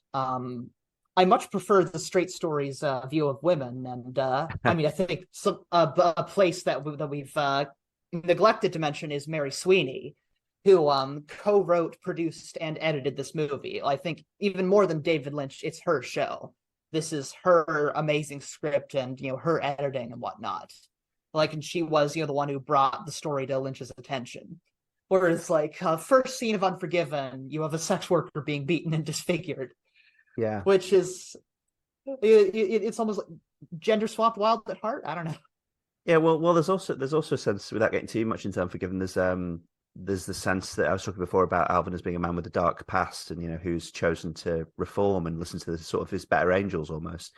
And there's that sense in which this is kind of Unforgiven, but he doesn't lose, right? He doesn't give in. He doesn't, because some of the catharsis of Unforgiven is watching a man try and be good and ultimately give up, basically. And be this avenging angel, badass, cinematic monster essentially. And this is Alpha. This is maybe quite a similar man resisting that temptation, and instead being good to the end and doing what he needs to do, doing his penance. Yeah. And I think that's an interesting comparison. The other film is in the other direction because it's looking forward a little bit, but only a little bit. And I think it's interesting as well talking about music as an into this, because you were talking about mythic journeys and archetypes and stuff. Because the other film I was thinking, they would have seemed a mile apart when I was a kid watching this, but now they seem so close together, is Oh Brother, Where Art Thou? And I was thinking of that, obviously there are loads of reasons to compare those in terms of their romanticized view of the American countryside and, that kind of rural area and that journey element of it and the quest element of it. I was actually thinking of it later on in the film when Alvin meets the two bickering mechanic brothers, because I was like, these are kind of Coen brothers characters, aren't they? We're going into Coen world here, or like it's becoming quite porous. And I was also thinking of that actually. It's not just the character, but it's the energy of the performance. The lady who keeps hitting the deer, because on one level that's very David Lynch and probably particularly very Twin Peaks, really. So she could have she feels like she's almost like driven over a few states from Twin Peaks. But I also could see that it's the energy of it. Apart from anything else, I can see that being in a Coen Brothers movie. That it's got that frustrated energy to it. And I was thinking that Frances McDormand has just completely lost her shit. Very much, yeah. And there's a porous line there, isn't there? And Oh Brother, Where Art Thou is obviously aesthetically extremely different, and doing different things with music and sort of with rustic Americana. I've not seen it yet, but I'm going to watch it after we record this because I've been meaning to see it for ages. Yeah, I'll pledge to rewatch Mulholland Drive ASAP as well, and we can Sounds good. We'll compare notes. Get up to speed, but Oh Brother, Where Art Thou is it's working with the framework quite famously of the Odyssey. The Odyssey, yes. It's episodic, and the journey is sort of loosely based on the Odyssey, and that's a sort of excuse to bring a load of quirky characters into it. And the Coen Brothers mood is and what they're doing is very different from what David Lynch does. But it struck me that if there's a overlap between them, because they're such iconic American independent cult auteurs, the Straight Story is one of the near intersections. You're right. It's like, I think, that is. You're right. It's a movie that you can see like it's a story that could be told by the Coen brothers. That I almost think that'll be an almost just too obvious choice. Whereas like David Lynch is situated to do the story because he does, since it is such an idiosyncratic story and with such kind of mythical resonances. Like I think he's just suited in a way to tell it, where it's like if the Coen brothers did this movie, it'd be like, oh yeah, of course. And it's like, just like when you hear like the premise of the Straight Story, and then you say, and it's directed by David Lynch, you're like, what, really? Wow. So it's almost there's a surprise to it. There's a sense of just weirdness to it in like this subject material being handled by this director, which I think injects a lot of weirdness in its own right. There definitely is, and there's also kind of there are different sides to the Coen brothers as well. People forget, Blood Simple sometimes. Like the kind of which is a good movie. It's a great movie, yeah, and it's got that dark, often kind of brutally surreal noir vibe to it. And I think people also sort of forget that at the time Fargo was a bit of a departure, and arguably still is a little bit for them, really, in some ways, even though it's become the iconic Coen film, if there is one. I guess alongside The Big Lebowski in a different way, but it's there's a bit of Fargo, there's a bit of close cousinness of Fargo to this as well, isn't there? The sort of quiet, like Midwestern people slogging on in quiet anonymous decency, that kind of romanticism. Yeah, you're right. Slogging on in quiet anonymous decency is a great way to describe this. You're right. It's not the entirety of, say, the Coen brothers' work. I'm like, that's not, say, what Miller's Crossing is, for instance. Although I love that. And not at all. I love Miller's Crossing. I think Fargo is probably my favorite of theirs. Big Lebowski is close. Miller's Crossing is up there. Absolutely. There's no shame in picking Fargo. Like that is it's almost become the easy answer, but it's that for a reason. It's marvelous. I adore Miller's Crossing, though. I think what we'll get back to Lynch, but I think what I've realized is that I'm not sure if I still have the energy for Raising Arizona. That might be a thing that teenage me had the energy for, and I don't know if I have that in me anymore. But it's still something I'd recommend to younger relatives at some point. Yeah, I saw it as a teenager as well, and I was like, well, this is a lot of fun, and I haven't rewatched it since. I don't know if it's my thing, but it's a fun movie. we'll give it that. Like, It's I a think Nick Cage it might movie. be Edgar Wright's favorite movie. Oh, that explains a lot. I can definitely see that. Which it would like it's all right. You can see how you get from there to Shaun of the Dead and Hot Fuzz, which I guess going off a little tangent. I have another fun story about my grandmother. That we watched Hot Fuzz together one time, and that was one of the things we bonded over was British comedy because she did have this very kind of Midwestern kind of black sense of humor. And at one point, it was so we're getting near the end. She loved the movie. It's like we're getting near the end. It's the bit where Simon Pegg runs up to the old woman and kicks her in the face. Yeah. And my grandmother just laughed and laughed. Yeah, that got the biggest laugh in the cinema when I saw that. I remember that. It's so good. It's kicking old ladies in the face is funny. Yeah, that's the basis of comedy. It's my grandmother was approaching 80 when we did this, so it's like I never loved her more than in that moment. Yeah, I think even Alvin Strait would laugh at that. Yeah. Let's pretend he would. Alvin Strait would like Hot Fuzz. I don't think he'd like The World's End. Yeah, no, he's not that kind of guy. A lot of cuss words. I want to talk about a few of the other bits in the Strait story where a sort of Lynchian weirdness pervades or is revealed, I guess. For one thing, just we were talking about the sort of sonic overwhelmingness of quite a lot of David Lynch films, but like you might think of Lynch as Lynchiest. The bit when Alvin is on the hill trying to desperately slow the lawnmower down and the barn is on fire. That's like a fever dream or something, isn't it? That's genuinely terrifying, but also just on a human level as well. That conveys so well how terrifying. I mean, don't get me wrong, I'd be scared in that situation, but my bones break less easily than Alvin's, and it's just that kind of it's that he never looks so vulnerable, does he? Especially the way they deal with that scene when he comes to a screeching halt and they're asking him if he's okay, and he can't even properly answer for a while. He's so the adrenaline's pumping so much, and he's so exhausted from being terrified, essentially.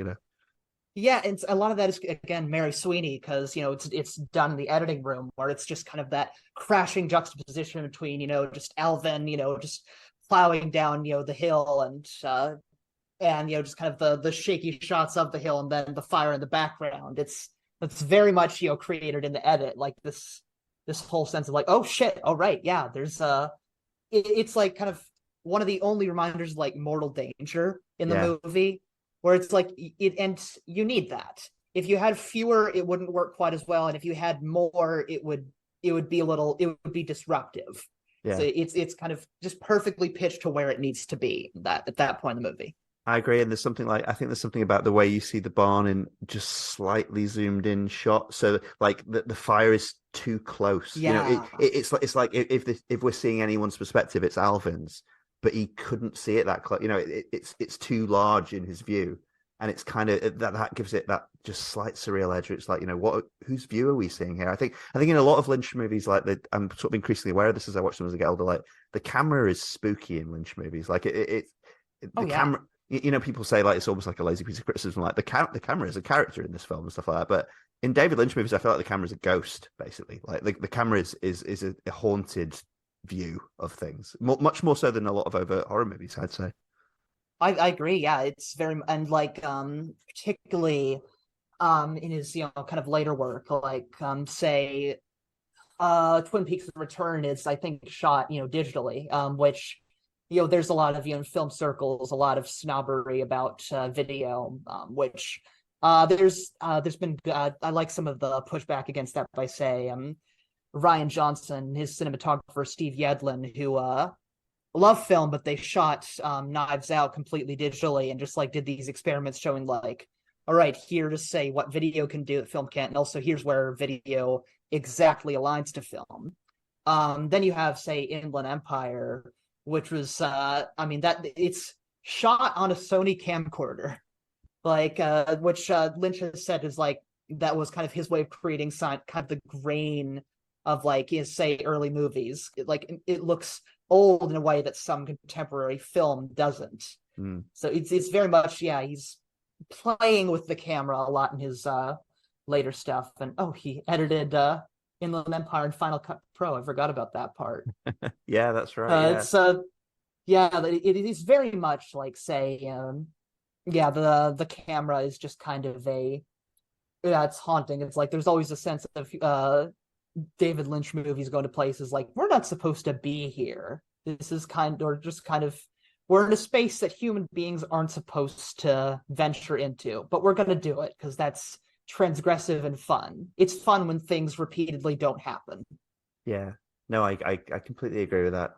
I was on this latest viewing. I said I was watching it with my mum earlier this week. I realized that two scenes that I conflate in my head, no matter how many times I see this film, are the two scenes where Alvin goes to a bar, because one happens, I think, about 2/3, if not a bit further into the movie, and then one happens right near the end when he's right on Lyle's doorstep. And one is, he goes with the bar to the bar with the local fellow geezer, if I can say it that, and later on he goes, in on his own and has a solo beer, because he doesn't drink in the first scene. He has a milk, so he has a glass of milk. I always sort of mix those two scenes up in my head and where they happen in the movie, and because they're both bar scenes, and they are my apps as a British person. They're my absolute romantic ideal of an American bar as well. Like I remember I was in California about 3 years ago now, and I just before the pandemic, whenever that was, and I went to a bar a bit like that was at the end of a road where I was staying, and I just, I've rarely been happier than having a few beers and leaving a few dollars tip under the bottle and stuff like that, And I was one of the movies I was thinking of. One of the movies I was thinking of was The Straight Story, weirdly enough. I think that scene, that first scene of those two I was describing, when he goes to the bar with the old guy, and they both talk about why they are the way they are, and you get into World War II stories. Yeah. I mean, Farnsworth is an actual veteran of at least the Korean War, wasn't he? I can't remember if he's quite old enough to have been in the Second World War, although given that he was a soldier in Gone with the Wind, probably. Well, yeah, so we knew he was old enough to have fought in the Civil War. Yeah, there's film of that. Yeah. But yeah, I mean, and that's a hell of a scene, isn't it? Because he kind of, they talk about it in the abstract, and then he lets his drinking buddy, he generously lets him tell his story about, essentially an incendiary bomb attack, that killed several of his friends, buddies. Yeah. There's that, at the end of that story, he talks about the plane flying away from them and being able to see the swastika, like that being that close. Yeah. I think that's one of the most haunting uses of the word swastika in a movie that isn't primarily about that kind of thing. And you have that technique there, don't you? It's so basic, but and it could, and this I think also walks right up to the edge of being cheesy and silly. Essentially, is that sound, the sounds of combat, and that kind of thing in the background that come up, because that's in the wrong hands. That's kind of almost like a Hot Shots or something technique, isn't it? That's evoking Airplane. Combat. Airplane is exactly it. That's evoking combat to the point of parody, almost, isn't it? And I think that's maybe a thing where I feel like Lynch, if he gets away with it, it's by the skin of his teeth. But there's something nice about such a simple and old-fashioned technique being used, I suppose, as well. It's a very old-fashioned movie. Like, I just decided to check like what kind of cameras and lenses the movie used, because massive film nerd, and it was shot on a Panaflex Gold 2, which actually I just saw one of those cameras in the George Eastman Museum up in Rochester in upstate New York. So that's kind of an older camera. Sorry, I'm just very excited about that. It's now my Twitter avatar, me pointing at the camera. But yeah, it's some Panaflex, so it's very much a film camera where it kind of, I don't know. I mean, I don't know if you say what anamorphic means, and I'm sure that some of our listeners won't. So basically, anamorphic is kind of this sort of way of shooting where it's the film that you're shooting kind of compresses the image, but once you're projecting it through an anamorphic lens, then it expands the image, so you've got this kind of widescreen shot. So it's basically very much like pioneered towards landscapes and that sort of thing. Sergio Leone shot in anamorphic a lot, so that's why you get all those wide shots and whatnot. But it's very much an old movie. Like you have The Straight Story is like you have kind of these fades to black. And in this case, the technique you mentioned about the sounds of the war, and really just that whole scene itself, which I was really looking forward to talking to you about this, because I think we mentioned beforehand, was like I said, like, have some personal stuff to discuss here, and this is one of the scenes. Do you have any personal associations with that kind of things? I remember. I'll get back to you in a sec, but I remember just talking to someone about this the other day. Actually, I was in a park near where I grew up, and I was talking to my partner, who I was going to that park with for the first time, about the many childhood memories I have in that park, and they're from, they're all throughout my life now, really. In that park, it's in Manchester, and it's from my very early childhood on. And I was remembering an early memory of when this would be in the very early 90s, maybe even the very tail end of the 80s, because I was born in 85. I was going, as a young kid, I was going around the park with my mum, and we were seeing the older guys, they were like playing bowls, essentially. Like there's like a bowls club, and they were doing old man stuff, hanging out with each other, chatting, and they'd stop to talk to my mum with the young woman to them, with a kid in tow. And I remember hearing like genuine First World War stories, because that was even starting to vanish then, but still commonplace in the same way. Well, I was going to say in the same way that Second World War stories are now, but actually even they're vanishing now, of course, so kind of, I remember hearing those anecdotes, and those kind of, obviously they were giving us the clean versions, especially because there was a kid present, but I remember my other Fajani anecdote, my dad is British and grew up in England. So did my granddad, but my granddad went to Italy once, and it was as part of the Italian Peninsula campaign in World War II. It was and he was at the Battle of Monte Cassino, and they never talked about that, obviously. But once, as an adolescent, my dad asked him, he'd probably be thinking about it at school or something, or other people's parents have been talking about it, and my dad said, Dad, what was it like being at the Battle of Monte Cassino? And my granddad, who I barely remember because he died when I was about 5, he wreathed in, he's a very small man, wreathed in smoke all the time, surrounded by cigarette smoke, like a sort of cloud of cigarette smoke. He just took the cigarette out of his mouth and just said, "Son, it was fucking terrifying," and then just never talked about it ever again. So these kind of bar anecdotes, they remind me of trauma like that. They remind me of trauma that I've heard about. I think I'll go back to you in a sec, Christine, but I want to hear more from you. But like just the quiet, shared, like safe space for these two old guys, where they very early in that conversation they acknowledge that this trauma is widespread, that they both know how to see it. Alvin says, you can spot it a mile off, you spot it instantly in a man. See it in a man right away. You can see it in a man right away, and it gives them this moment to share this stuff, and they'll probably never talk about this with both of them. Have they ever talked about this before? Who else would they share? I think with Alvin, like Farnsworth plays it like he's never said it before. Like this is his confessional. He's going to his generation, kind of almost seeking penance, which I think is kind of what he's doing by going to see Lyle. He's looking for forgiveness. Mm. That is one thing that I can't shake loose. All my buddies' faces are still young. And the thing is, the more years I have, the more they've lost. And it's not always buddies' faces that I see. Sometimes they're German faces. Near the end, we were shooting moon-faced boys.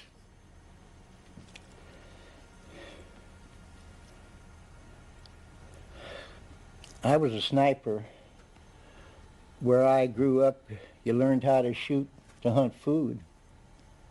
They'd post me up front, darn near ahead of the lines,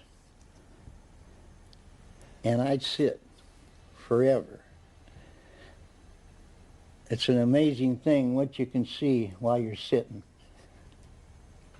I'd look for the officers, or the radio guys, or artillery spotter. Sometime I'd spot a gun nest by the smoke, and I'd fire into it.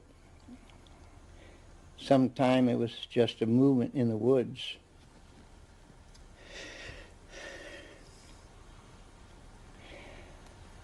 We had a scout, a little fella named Kotz. He was a Polish boy from Milwaukee.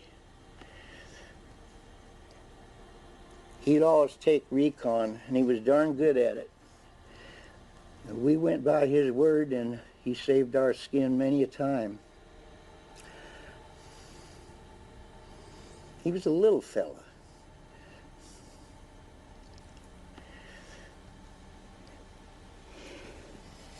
We'd broken out of the hedgerows.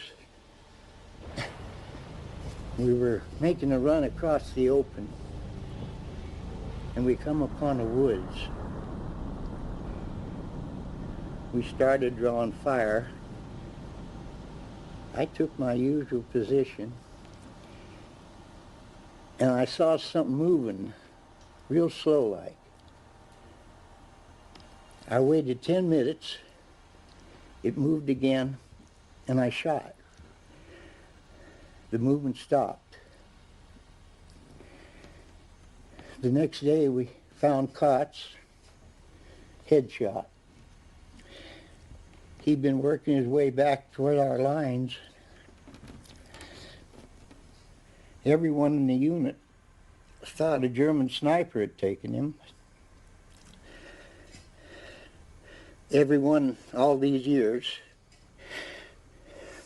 everyone but me.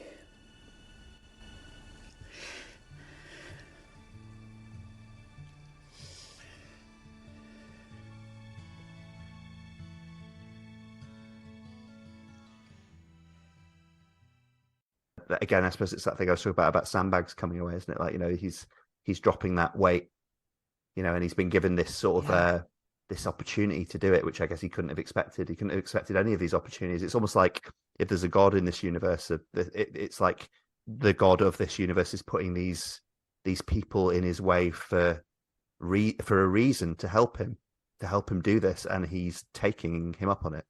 Yeah, you get the sense that the benevolent, terrifyingly benevolent, loving version of the Christian God is at work in this story. Like that's the kind of spirituality that they're encountering. But he's also, of course, the God who allowed Alvin to do this in the first place. He's the God who put the sniper rifle in his hand and made him good at shooting, and made him too good at shooting. It's horrifying. But talk to me more about your relationship to this scene. You brought up Monte Cassino, and I realized I kind of have two.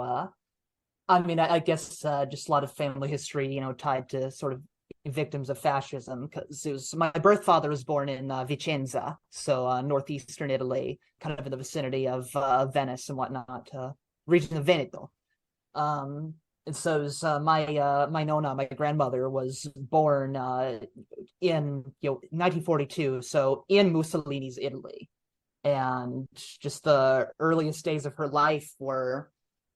It was Allied bombs, but that were there because of, Italian fascism, just destroying her house. And I believe her brother, who was, just a little boy at the time, maybe a toddler, had to rescue her from the rubble of their home.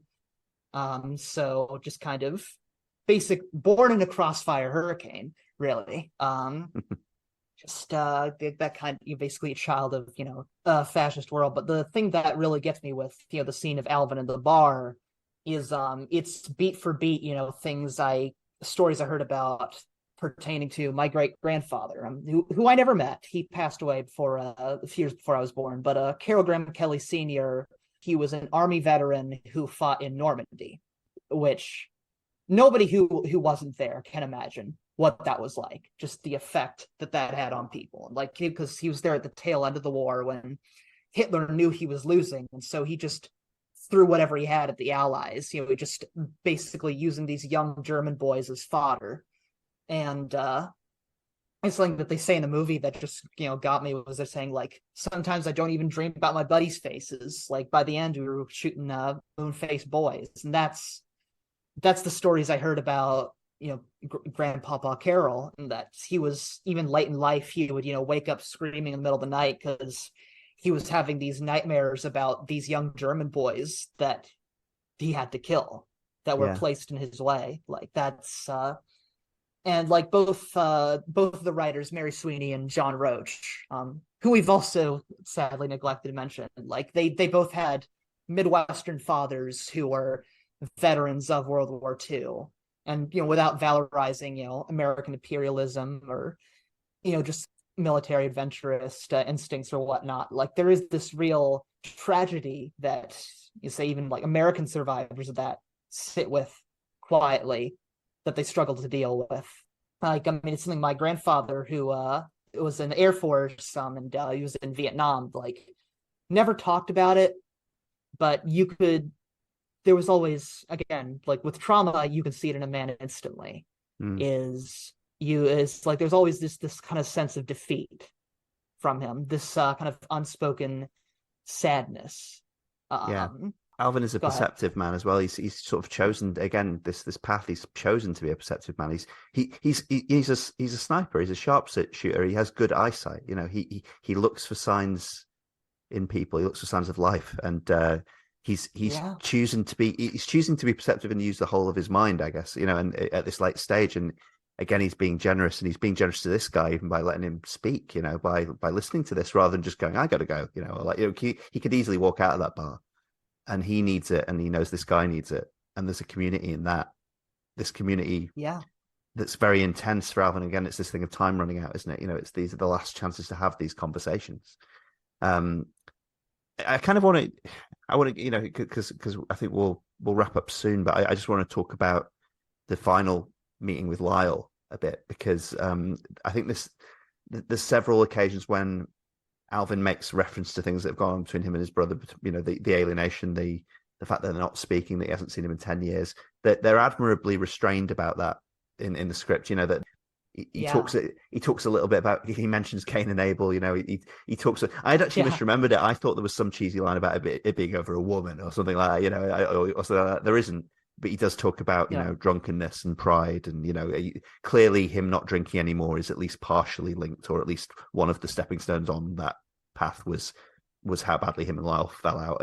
But I love that you don't know more than that. I love that you don't know what it's about, you know, and I think the heavy implication there is that Alvin has decided, maybe in that bolt of lightning that illuminates his face early in the film, he knows it doesn't matter what it was about anymore. You know, what matters is the time left to them, and is this attempt to reconcile and look at the stars again with him. And I think that's a really nice element of the script in its minimalism, echoing the theme. You, the audience, don't need to know what it's about. It's not important. In a way, it's not important to him anymore. That's another thing he's let go, you know. I mean, what do you think about the end of the film, about that final roll up to Lyle's, you know? I love that it's, I mean, like you say, a lot of it's unspoken. Like, when I watched it with my friends, one of them was like, well, wait a second, it's I kind of want to hear the conversations that they have afterwards. But like, that's the conversation. The conversation is him coming all the way to Lawnmower. That's him. That's how he speaks. That's how he expresses love in this uniquely turn of the century Midwestern way. Like, you don't need to hear a conversation. You just have those two men sitting with, you know, just everything they've been through. It kind of reminds me a bit of, to say, almost like, you know, kind of geriatric version of Sam Shepard's True West, which is also about, you know, it almost feels like a sequel to True West, and that play is kind of about, you know, basically two brothers who've fallen out, who are continuing to fall out. Whereas, like, that's almost the aftermath. But I think it's just absolutely, it still makes me cry, you know, just kind of Harry Dean Stanton, you know, just looking over at the lawnmower and just tearing up, and like that's their way of talking. Well, and then, you know, because I was talked about, I think, to the priest in particular, how he wants to look up at the stars with his brother as they did under the skies when he was young, and the fact that Lyle does look at it, he acknowledges the lawnmower, he acknowledges he's here, he gives him a chair, and then the sort of penultimate shot in the film is he looks up, and that, you know, Alvin looks at him looking up, and then kind of lets himself look up as well. And I think there's, you know, there's that sort of, again, that final letting go, isn't there? This is his final destination, and it's kind of, a lot of people have pointed out, you know, it's kind of, you know, we talked about Freddie Francis before. This is getting right back to the Elephant Man, isn't it? If not elements of Eraserhead, it's bonding with the cosmic, and it's volunteer, you know, like John Merrick at the end of the Elephant Man. The sky, It's John Merrick ending his life on his own terms, and, you know, what's it, merging with the infinite is the term. It's using the stars, you know. Dune has bits of this, you know. It's using the stars as this vast, unknowable, somehow comforting thing that you're going to be reunited with, you know. It's the straight story begins and ends there. It does, yeah. And it's I also like that in a less dramatic way and less sort of musically oversignified way, as in the Elephant Man, at the end of, because you go full adagio and stuff with the Elephant Man, don't you? But like, you know, in the Straight Story, the gentle guitar music comes back in, but you've got that starfield, but it's a traveling starfield. It's not a Star Trek warp speed starfield, but it is moving. It's moving in a way that the starfield doesn't for us on Earth, and it's that's just so delicately done. And again, these are things that are just right up to the edge of being so sort of cheesy that they're ineffective, I think, but I think they stay on the right side for me. There's so much that couldn't work, and they just pitch it, just in this almost, matter of fact, just so way that basically just kind of the right amount of everything. It's kind of I suppose kind of a wish fulfillment movie for me in a way, as someone who's irreconcilably estranged from my birth family, from my upbringing, having gone from the American South to New York. Like there is, just that kind of, I find it tremendously healing. It allows me to have a kind of conciliatory relationship with certain parts of my past and just remember the good people I knew growing up and the beautiful landscapes. It is it's so much more benevolent and kind than like any of the, kind of cheery, just quippy, Disney movies that you have today. It's it's a movie with just a very forgiving, kind perspective on humanity. And I think I'll leave it there, other than just to say, if you haven't watched The Straight Story, please watch The Straight Story, because it's really well worth watching. And it's on Disney Plus now, so which is a weird fact, but also means that it's easier for you to watch it. Yeah. I like you saying it's a Disney movie there, because of course it was released by Disney, which is another thing alongside the certificate. Well, Christine, thanks for joining me for that. It's been an absolute pleasure, like genuinely. Thank you, David. That's been really fascinating. Would you like to plug anything that you've been up to and where people can find you? I would. Let's see. Y'all can find me on Patreon, on Twitter, and now on Blue Sky at Ballardian Gorse. Ballardian is in J.G. Ballard, so Ballardian, and Gorse like the pea bush. Suppose lately I've just been kind of writing about movies a lot, and also kind of working on this multimedia documentary genealogy project, which I'm kind of tentatively calling Once Upon a Time in Bohemia. It's where I kind of explore, just the life of my second great grandmother and just show off how I've recreated that world and that part of history. That's great. And I'd also like to say there's plenty of Christine's work online, including a lot of it at Eruditorum Press. Eruditorum Press, I should remember. Sorry, Mom. She won't listen to this. She doesn't listen to podcasts. So I hear. That's the only thing that gives me confidence to do this. But yeah, I mean, you've got loads of writings there, haven't you? Including I think is all the Kate Bush stuff still up? Yep. Dreams of Organon, my old Kate Bush blog, and Nowhere and Back Again, which is a psychogeography of Middle Earth. So plenty of stuff. I've also been writing it's kind of an essay series, an American's Guide to Czech Movies, kind of walking through the Czech cinema, but also some literature. I just did an essay on Milan Kundera's The Joke, and it's a movie adaptation. So just if any of that sounds appealing to you, any of the weird ass shit I've been doing, just go check it out. It does sound appealing to me, Christina. Thank you. And actually, I'm a person who saw Daisies for the first time last year, so I enjoyed your. Oh, what do you think? Yeah, I loved it. I should say Nanina lent me her Criterion login details to do that with, and it's unlike anything I've ever seen. It's so good. It's one of the greatest movies of all time. So if y'all haven't seen it, check that out. Thank you, David. This has been absolutely delightful. Oh, I'm glad you had a good time, and I'll put a link to that piece, your piece on Daisies, in the show notes as well. And thanks for joining me. It's been a really long-standing wish to record with you, and I'd like to say as well, you get the relative honor, the minor honor of seeing out Series 4 of the EscapeGoat Podcast as well, because more than relative. Yeah, that's very nice of you. This is the finale of Series 4. Thanks everyone for listening to this series, and we will be returning at some point. I'll be taking a bit of a summer hiatus and getting some various things sorted in my life, and probably also thinking about Series 5 a bit, and we might return later towards the tail end of 2023, but we'll see. But thanks for listening to all the episodes. Please check out everything on the on Twitter, on the back catalogue of episodes on the Libsyn and YouTube, Spotify, Apple Podcasts, wherever you're listening to this. And Christine, say goodbye to the folks. Goodbye to the folks. Thank you. Perfect. And goodbye from us. Goodbye from me. Goodbye from the goat. See you later. Arrivederci.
You've been listening to the EscapeGoat Podcast, hosted by David Fagiani. If you want to contact the podcast with any feedback or thoughts, you can leave comments on our Libsyn page or under our YouTube videos, or email us at escapegoatpod@gmail.com. You can also reach the show on Twitter on @egoat_pod and follow us for new episode notifications. This podcast is available on YouTube, Apple Podcasts and Spotify, as well as our Libsyn site, escapegoatpodcast.libsyn.com. Original intro and any other incidental music for this podcast is composed, produced and made available by permission of Richard Gilbert.